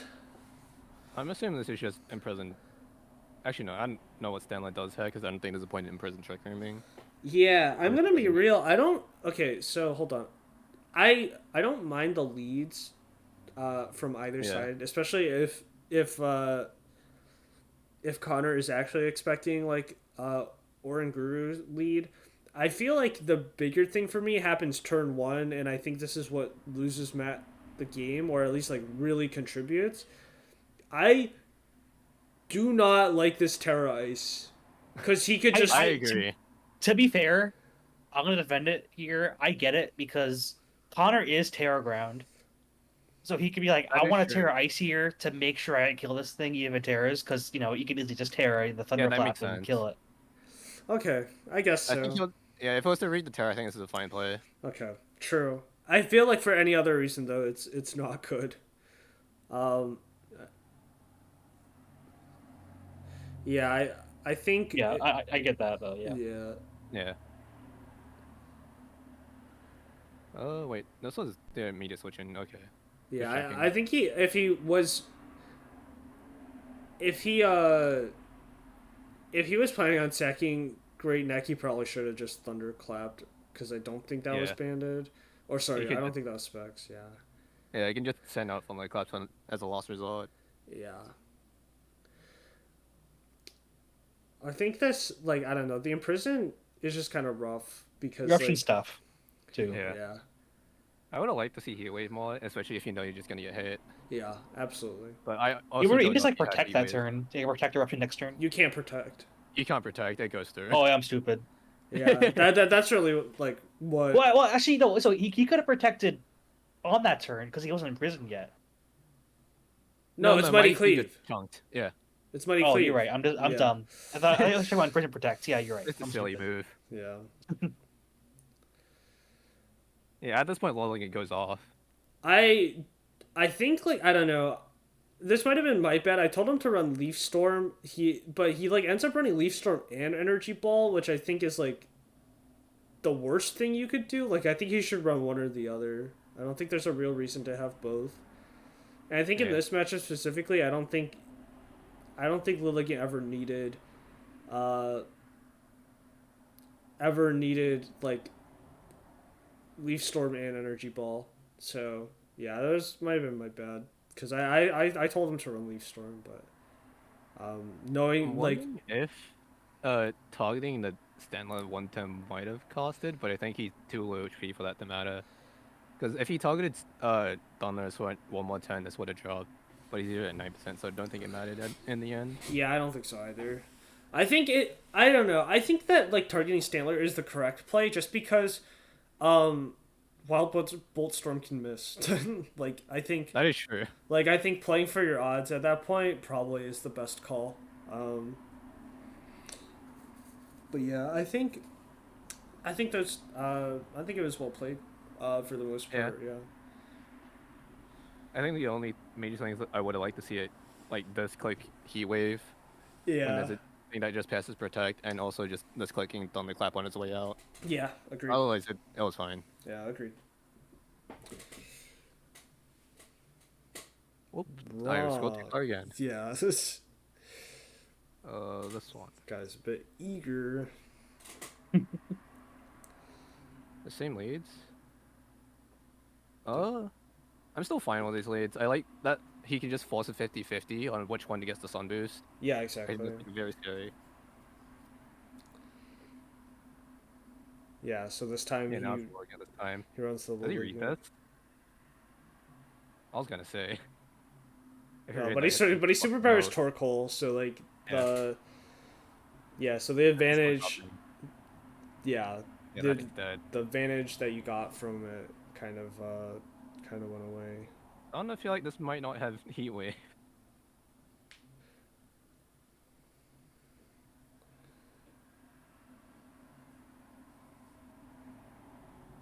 Oh my god, it's so killer. Yes.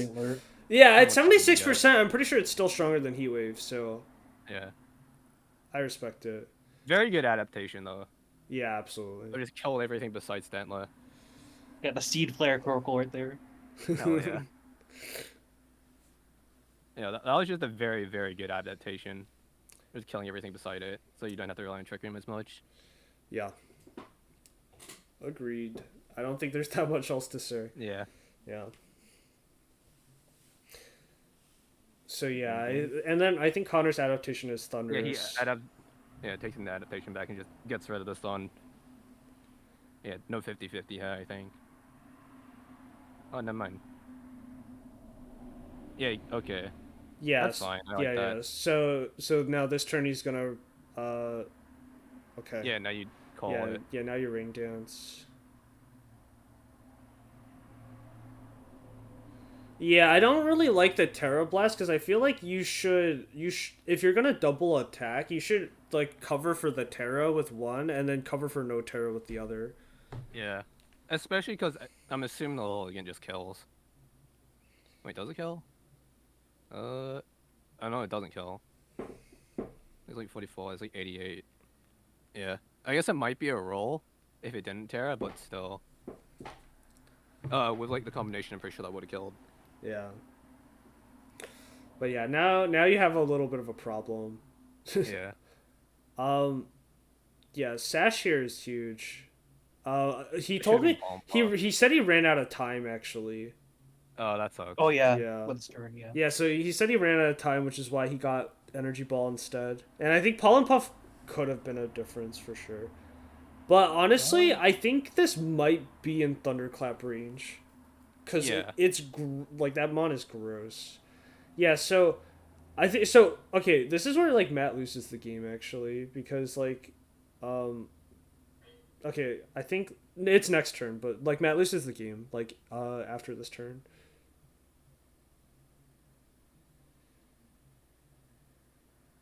Because like here, I think you just have to like blatantly keep on clicking like Thunderclap into this thing. I didn't even kill. Into Bolt. No, but yeah.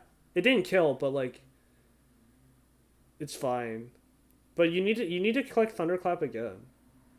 Like you just need to keep clicking it cuz like it's not like Thunders can touch you. There's like No reason to like stop clicking the button.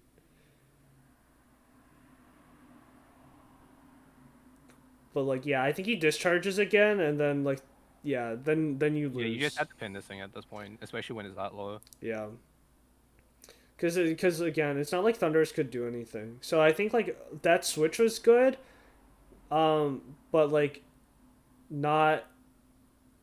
But Ursa like not or sorry, but like not getting rid of the boulder, with your neck, and like I think you were at 88 too. So like if you killed that thing, you would have been in a super good position. Yeah. Yeah, I think this would have been extremely winnable if the I boulder think went down. I think he probably wins.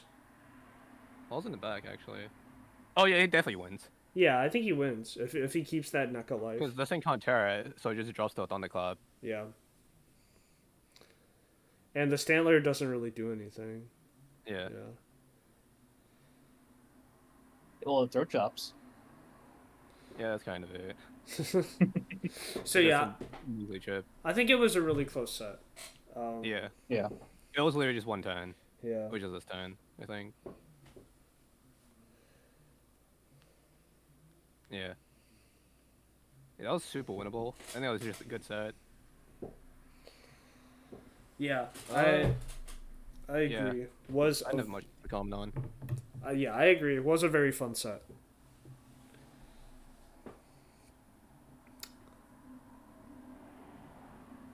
This. Yeah, this was the set. Yeah, I mean, let's be real. You kind of just bullied her, man. I did troll. It was kind of messed up. I did an excessive amount of trolling. It was kind of messed up. I mean, I will be frank. As somebody who ran draft scrims against you, like,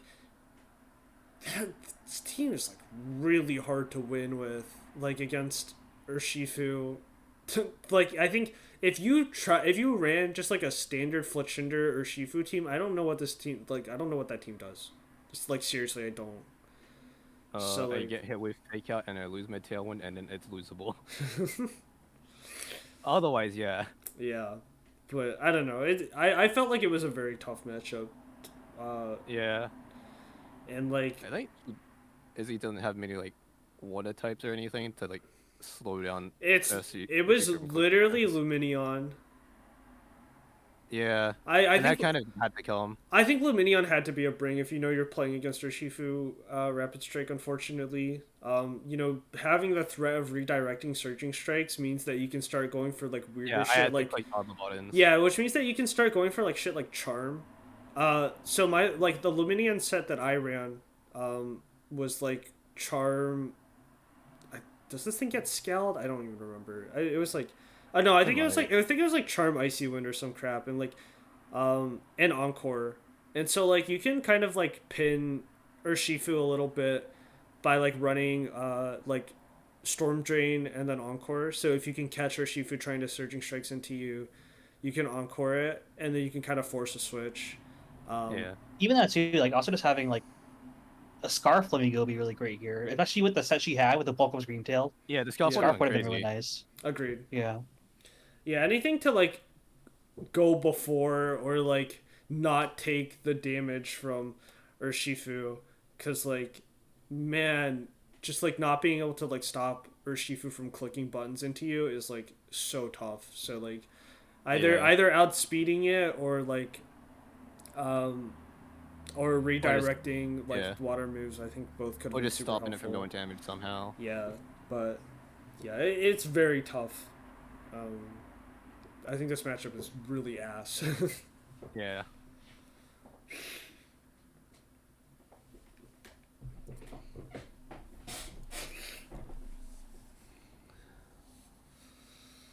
Yeah. I was talking with Gar. I think like Imprison Trick Room really needs to be something that like Trick Room teams, hard Trick Room teams, just need to accept is just gonna happen to them. Yeah, you just have to figure out something to deal with it. Yeah, like I don't think it's gonna stop anytime soon.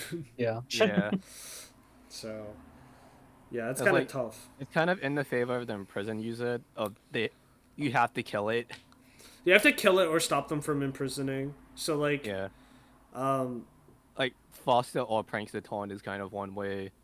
yeah, You can try and fake out the Although imprison that's monster hard. if It's you hard can. with Iron Valiant, to be fair. Yeah, like one of the fastest Pokemon in the game. yeah. You I kind of mean, just have to eat it. you could call it like this turn, like or turn one. She could have called it and just Blood Moon like Valiant if she like if she wanted to call And there's it. also the other part of I'm running Sash, so you have to double target it. Yeah.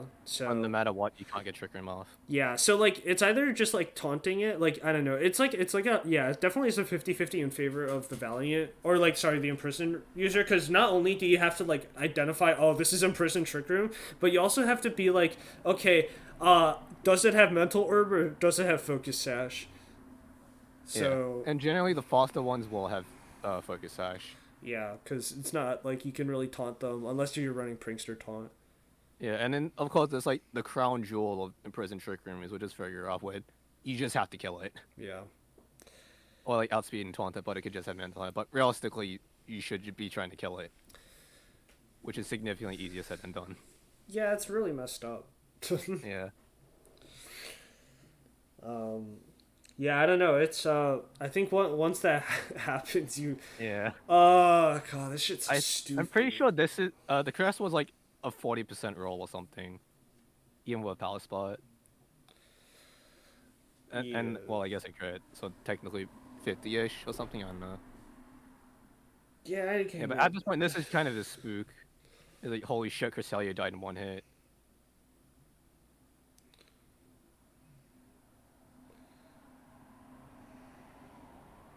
Yeah, I think I trolled. I should not have brought out a Shifu. Yeah, I agree. Yeah. I think you trolled It's too. because like surprisingly this is max defense and I think it actually did matter. Because I love the high horsepower. Yeah, I mean it did matter for your diff, but did it really matter? It's just But I think this was surprisingly losable. It's losable if you miss the rock slide. At least. yeah, Yeah. I didn't like the rock slide. I really think you just should have like hit it. Just I sure. like what is Gothitelle going to do to you? I think game 2 was like the super losable one. Yeah, I think you were very close did to way losing too game much two. trolling. Yeah, you did so much trolling this game. Yeah, I just clicked the imprison button again. Yeah, at this point it's guaranteed to kill on the crest. Yeah, I'm gonna be real. I don't know. I really do think that you just need to identify that like that like oh look, it's the imprisoned trick room user again. It's probably gonna imprison trick room. I don't know. It's Yeah. like yeah, this was losable if this was a scarf. Yeah, if this was I had like a thought like, oh, it could be a Scarf, but I'm just gonna send it anyway because I'm a Shifu. Yeah. Yeah, I think it was like I double targeted this slot because I think I EV'd this for like some speed. I forget. Let me check. It might have been enough to outspeed. Actually no, this was for like fucking some adamant mon or some other mid speed mon. Yeah, I think here like you just have to double target Urshifu because at +2 attack you probably kill this player off unless that thing terras, but you already burned your terra on Metagross. Yeah. So like, I think double targeting here would have at least let you like. Yeah, you just have to trade this Urshifu out. Yeah. So yeah, this Ursaluna switch doesn't end up looking too good. And then this power spot does end up mattering on both these kills. Shout out to Stone Journey.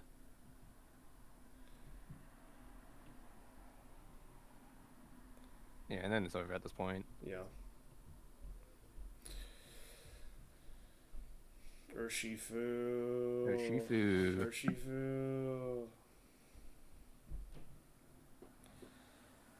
Yeah, I don't know. I think really just like a lot of the game plan was shut down from Imprisoned Trick Room, and I think the adaptation just has to like come from like how do I beat it, and it's like you have your options of like fake out, killing them on, or like prankster taunting if you have that available, or just like just trying to beat it out. trying to like make sure you have like a solid enough non-TR mode where your team feels like you crumple if you just can't run Trick Room. Yeah. So like I don't know, it's Prankster Trick Room is like becoming like very very prominent in this draft league. Yeah, you just kind of have to find a way to stop it. Yeah. I've really only fought Trick Room teams so far in this league, so and I haven't even fought the hard TR ones yet. I just have fought the people who have teams that aren't hard TR, but they're using Trick Room against me. Yeah. Oh wow, we're at the end already. Holy shit! It's the last one. Oh my god. We made good time today. It was not bad. Let's go. Yeah, we tried a lot of funny shit into Vinay's team. Yeah, Vinay like prepped more than anybody that I've ever seen ever this week. He like had like 4 hours worth of prep. Insane amount of prep. This guy fought like 5 people before the match. Yeah. Hey, I mean these interdivisional games mean a lot, man. I think I'm kind of okay with the Springs. I would have liked to see Raichu, but I think at this point Vinay fought so many Raishus he prepped enough for it. Yeah. Yeah. He was very prepped up for Raichu. I think it's just like over the Lucario slot. I want to see Raichu. But otherwise, I don't mind what he brought. I think it works fine. Yeah, no. I did like what this Lucario ended up being, at least set wise. Yeah. But I think it just didn't do enough in the end. Yeah, true. But I honestly, with the pledges, I did not mind the decision why. I thought it was okay. Yeah, I think the pledges actually went kind of hard. I think Decky Dewey ended up not being very good after the pledges just because it was like just the specs was the issue. Yeah, it was not specs. Yeah, if it wasn't specs, I think the pledges would have been a lot harder. Yeah, I don't think it even needed to be specs too. Yeah, because like, I think it was just fine just getting the pledge up and then I can click out of buttons then. Yeah, because it would have brought down household the sash without specs probably. So yeah, with how strong the pledges are. Especially because I think the pledge gets like a 50% boost as well when they combine. Yeah. Yeah, I think we can play. Yeah. Yeah, this is the lead that I think Vinay felt extremely confident about. Yeah. Yeah. Unfortunately, it still clicks the funny button. Yeah, I don't think like that option was really shut down very well. Yeah. Yeah. I guess like now at this point you outspeed it. Technician Axel was a good call though. Agreed. Yeah, unfortunately the speed tiers mean keep this thing alive. mean that like because you could like Shadow Steak or something in there. Or actually, never mind. I'm stupid. But like otherwise, yeah. This probably had to be like, you probably had to make this adamant or something, or like they can both be like plus speed, but one of them has to be lower. I don't know, it's tough. Yeah, I mean, like it definitely was like I don't know. It's hard because like I don't think you want your Hitmontop to be outsped that badly, but I guess like if you look at Vinay's Springs, that like I don't know if you really maybe you. I think it's just you account for like, 0 speed ape or some shit. Yeah, that's all you really need to account for. I mean, if he wasn't outspeeding that to begin with, though. Actually, no, he was. You can just do HP attack, probably, right? No, he invested into speed, I think, because that Hitmontop usually is slower, right? Like, look, the Hitmontop's... Oh, wait, no, because of Swamp. No, it's Swamp. Right. Swamp. Yeah. Yeah, in that case, I don't know, maybe you just want to run it slower than your Decky Dewey. But, like, this definitely was, like, a more niche situation. I don't know. I don't really blame him for not, like... This was kind of just tough. Yeah, for not thinking about that. Yeah. It's just something you think back to, and you're like, oh, shit, I could have, like, done something. But yeah, that double target was kind of rough. Tough. But I think it's still. I think this 8 might still be slower. And oh, never mind. It's just. Yeah, I think one set I tried on the Ogo was like, just cudgel player off and like follow me. Yeah. Which I think would have been nice this matchup. This is just Vinay doing Vinay things this game. Yeah, he just click funny buttons. I think I remember Vinay said that he threw this game. No, he did throw this game. It was one turn he did something dumb. Or not dumb, but like a misplay.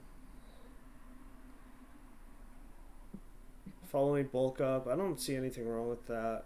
Yeah, this is fine. Oh yeah, It's later on. It's because he Later didn't. on, It's because okay. he didn't Terra Dragon the Annihilate. I remember. It wasn't even this turn. This turn is fine because he still got Friend Guard up, so it doesn't do that much. Good job, Lucario. Yeah. Yeah. He would live another one if this lives, but because it doesn't live, Friend Guard's gone, so now it kills. Yeah. So if he either kept that up or Terra that turn, he would be fine. Now is the Now display. it's super losable. Exactly. And that now he can't. He has to he can't Final Gambit anymore. He has to do foul play or whatever. Yeah. He can't trade the. He can't trade Squawk for Ogerpon anymore. And then this thing just dies to Cudgel. Yeah. Yeah. Yeah. That no Terra was a big toss for big sure. Terra. Yeah. And I think probably just dies to Tailwind Axle. Bingo does 20 million. Yeah, that did way too much for a fake out. Shot the triple axle. Almost through the game. Oh, I mean, he still would have won with foul play Actually, no matter what. Yeah. That's just funny though. I'm assuming he just tears the ape this game and wins. Oh, it's top. Yeah, I mean, I think it's a good adaptation to. I think it's a good adaptation to threaten triple axle at least. Yeah. I think honestly, I kind of would have liked to see it earlier where the mock was, especially. Oh, I guess he didn't know he was gonna get Onkwood to follow me. Yeah. Because I feel like they could have killed the mouse, especially with Stellaterra. Double Encore's funny. It's a small display, it doesn't really matter. Boost, and this is scary.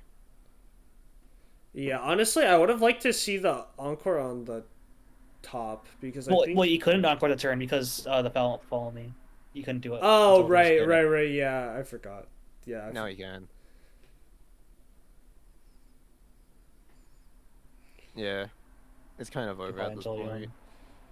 I think that turn he honestly probably should have been targeting that Hitmon top instead of the Inteleon. Yeah. So I'd say that was kind of like a little throw, and it probably could have. 1, 2. Yeah, him hitting these all these triple axles. Was it wide lens? No, that was not wide lens. Oh, he just. That was AV. Okay. That was AV. It was actually just. I mean, it's not that uncommon to hit them. To be fair, it's like 72% for all of them. Yeah, I mean, he got 2 of them, so it's not. No, he had 3. He had 3. Oh, 3? Yeah. Okay, 3. yeah.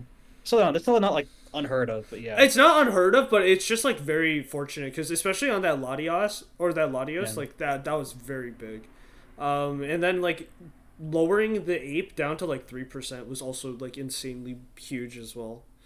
But I think I think the adaptation of Hitmontop Ogerpon I thought was really good. It was just really unfortunate that he got encored into Follow Me because I think this was winnable low key. At the end, I don't think so. I don't think it was winnable at the end. I think final turn I think you can off this when Squall comes out.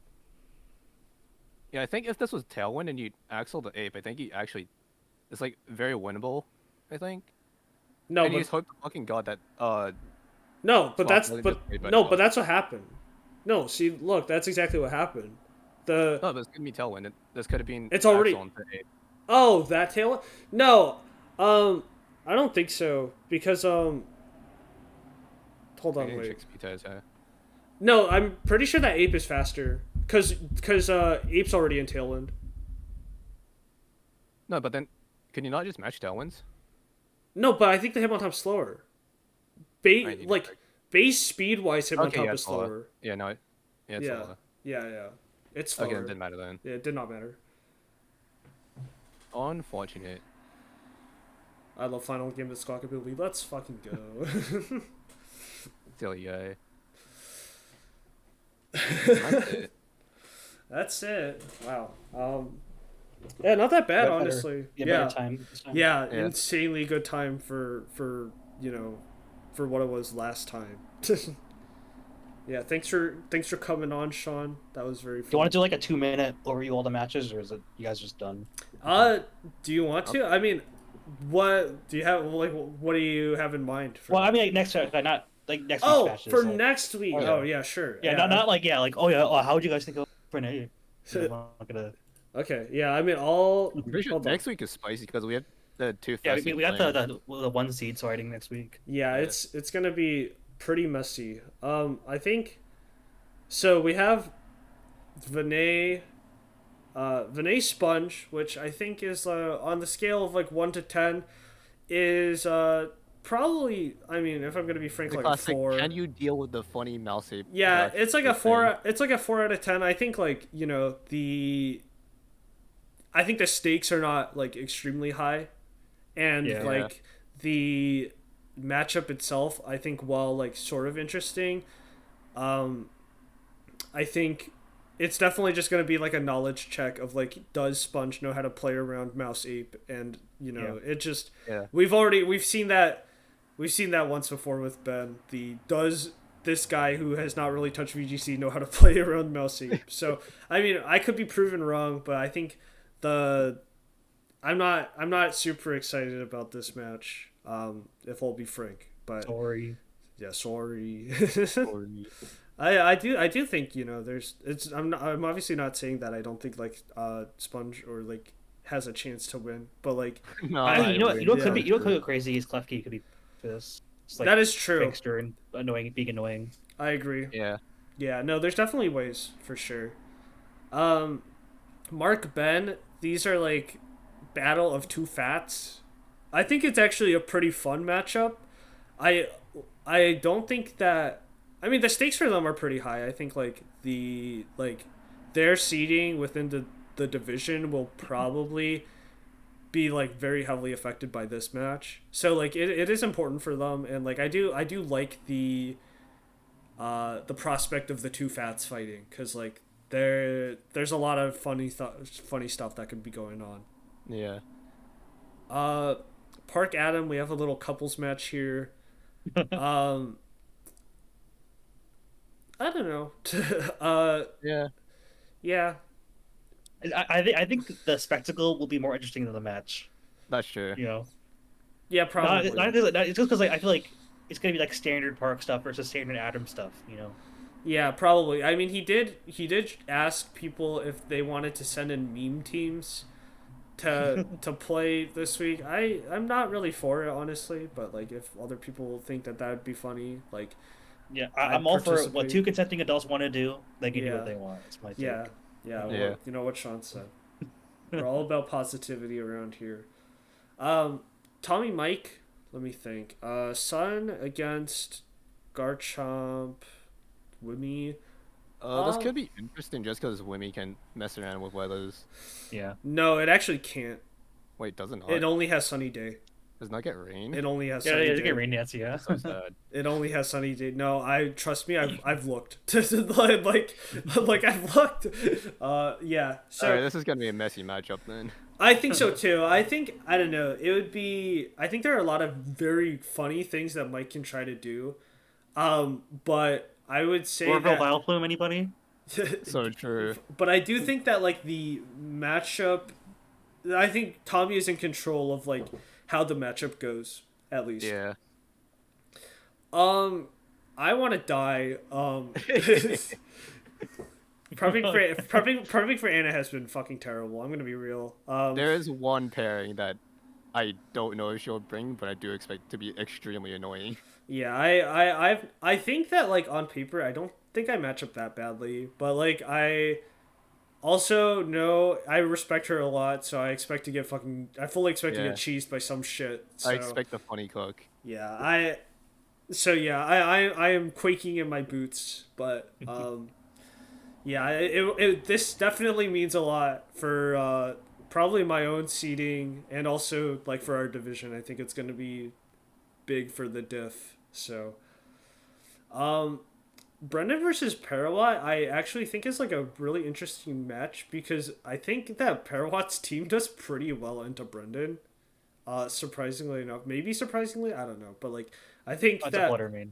yeah, Yeah. I not just Fluttermane though, but like I think that And like Ninetales good too. You're right. yeah, I think that Parawat has a lot of good tools against Brennan. I think it'll be a very interesting watch because I have to wonder that this is the week for the snow boosted The defensive funny Qian the snow, no, not the No, snarl icy Qian wind Pao. Chen Pao. Yeah. Oh my god, that's gonna be hype. I think Cam versus Andrew is going to be really interesting too because I actually, Especially now that Cam is Clefairy. I was just about to say that I think it'll be really Yeah. fun to watch Cam play a match where Urshifu actually gets to sit next to a Pokemon and like do something And click buttons. Yeah, like I think this will be very interesting to watch how well Clefairy fits onto his team. The battle of the follow me's. Yeah. Yeah. Let's see, May Matt. I don't know. Matt is like such a tough matchup because I don't know. Will try to like so just like very plainly, right? Like Matt has not played a lot of VGC, right? So like in theory he should not be that competitive, but the team that he drafted is fucked up. Like just Yeah, if you mess up once, you die. like actually just objectively Yeah. super fucked up. So like it's gonna be really interesting to see how May can maybe exploit Matt's like freshness to the format. Oh, you know what? You go sleeper hard. Typhlosion in the May. That is true. Oh, it's no longer sleeper. You're revealing all the secrets. Yeah. Go on this side. I think Connor Izzy is interesting because I think we just saw Imprisoned TR work pretty well against Matt. But Wait, does Connor even have Imprisoned TO? yeah, we just saw it. It was Stantler, bro. Oh right, I forgot. It's just But now we explain counterplay. yeah. So I think like I think it'll be interesting to see how Izzy adapts to being Imprisoned TR'd. She kind of got owned by it this week, but I think I know she wants to change her team too, right? She wanted to maybe mix things around. if she is, she has like a day before this match. So. That's true. It's just, but yeah, I think the thing is that like I think Connor's team actually really struggles in TR, so I think it's going to be very important that he keeps TR off at like all costs. Yeah. Yeah, that's true. I think he does not like it. Yeah, I think like with Gar, he could have lived with TR being set up. Probably, it's like definitely better if he didn't. It was more favorable for him, but because I had ways to outspeed him, which is very rare. Well, no, I was talking about you against Izzy. Like, I think your Imprisoned TR. true. I think your Imprisoned TR was not necessary, but like it definitely helped you. But like I think for Connor, it like maybe not Imprisoned TR necessarily, but just keeping TR off is like going to be so important. Like, all you have to like Grand Bull or maybe like Muck for Yeah. like things you can do in Trick Room. Even Pert, honestly. yes, I mean Yeah. Swampert's not bad. Swampert's not bad, but like I think that, it's definitely not slower than like Ursaluna, and you'll probably just get blown up. So. Yeah. Yeah, I think it's going to be really interesting to see what adaptations Izzy makes to Imprisoned TR. I think she has some nice counterplay that I won't talk about too much because I'd like to keep it on the DL. But yeah, and then we have you two. That'll be fun. This is just two fucking bulldozers running at each other. Yeah. Yeah. And I have to represent for the Puchiana division. We're 0-2 on the out of division game, so I gotta I have actually to like represent for a Shifu being fucking broken. Yo. Yo. Yeah, I mean, I remember you, Sean, were talking about how you thought that Gar's team was a lot harder to prep for than your own team. reverse. Yeah. Yeah. I don't know. I do think that like both. I mean, I say that I have some tricks. Obviously, I'm not gonna reveal what they are. I also Yeah. have or maybe maybe I'll go tricks. trickless. Maybe I'll say that. I'll go trickless. I'll just go buy the Ooh. books. Smog on sets against Jan and see what it works. Oh, you yeah, know. because he's Trick Room. Oh no. I pull up with this the fucking like Picolytics top 4 moves. Everything. That'd be The lit. most normal sets of all time, I still lose. That'd be so lit, honestly. But yeah, I mean that's kind of the preview of this week. I think it's very exciting for a lot of reasons. I don't think there are that many sleeper sets. I think it'll be a very fun week to spectate. Honestly, I'm looking forward more to spectating than watching, if I'm gonna be real. But Been playing, you mean? yeah. Yeah. Then playing, I'm not looking forward to playing, but like Yeah. I'll get through it. Don't worry, guys. It's just I will say I just want to take this time to say that I'm very upset with how my first couple of matches have been. I've just not gotten to be able to side spam anyone. This is so fucking sad. This is. You ran into the 2 fat dog types that you can't side spam. Boo. Dude. I ran into 3. There's fucking. There's one. Incineroar. What am I supposed to do? You have a fast trick user. Fast trick user. Oh no, yeah. Meowscarada tricked the ring target on Incineroar and owned. Oh, so true. Oh my god. Wow. Yeah, that sounds terrible. Thanks for your advice, man. Okay, I think we're gonna call it after that. So. Yeah, and all. Yeah. Well. Right. Good talk. Yeah, great talk, everybody. Thanks for tuning in. I'll be back here next week, probably. Goodbye. Bye. Oh, wait, I have to stop on OBS. I closed your stream. That didn't change anything.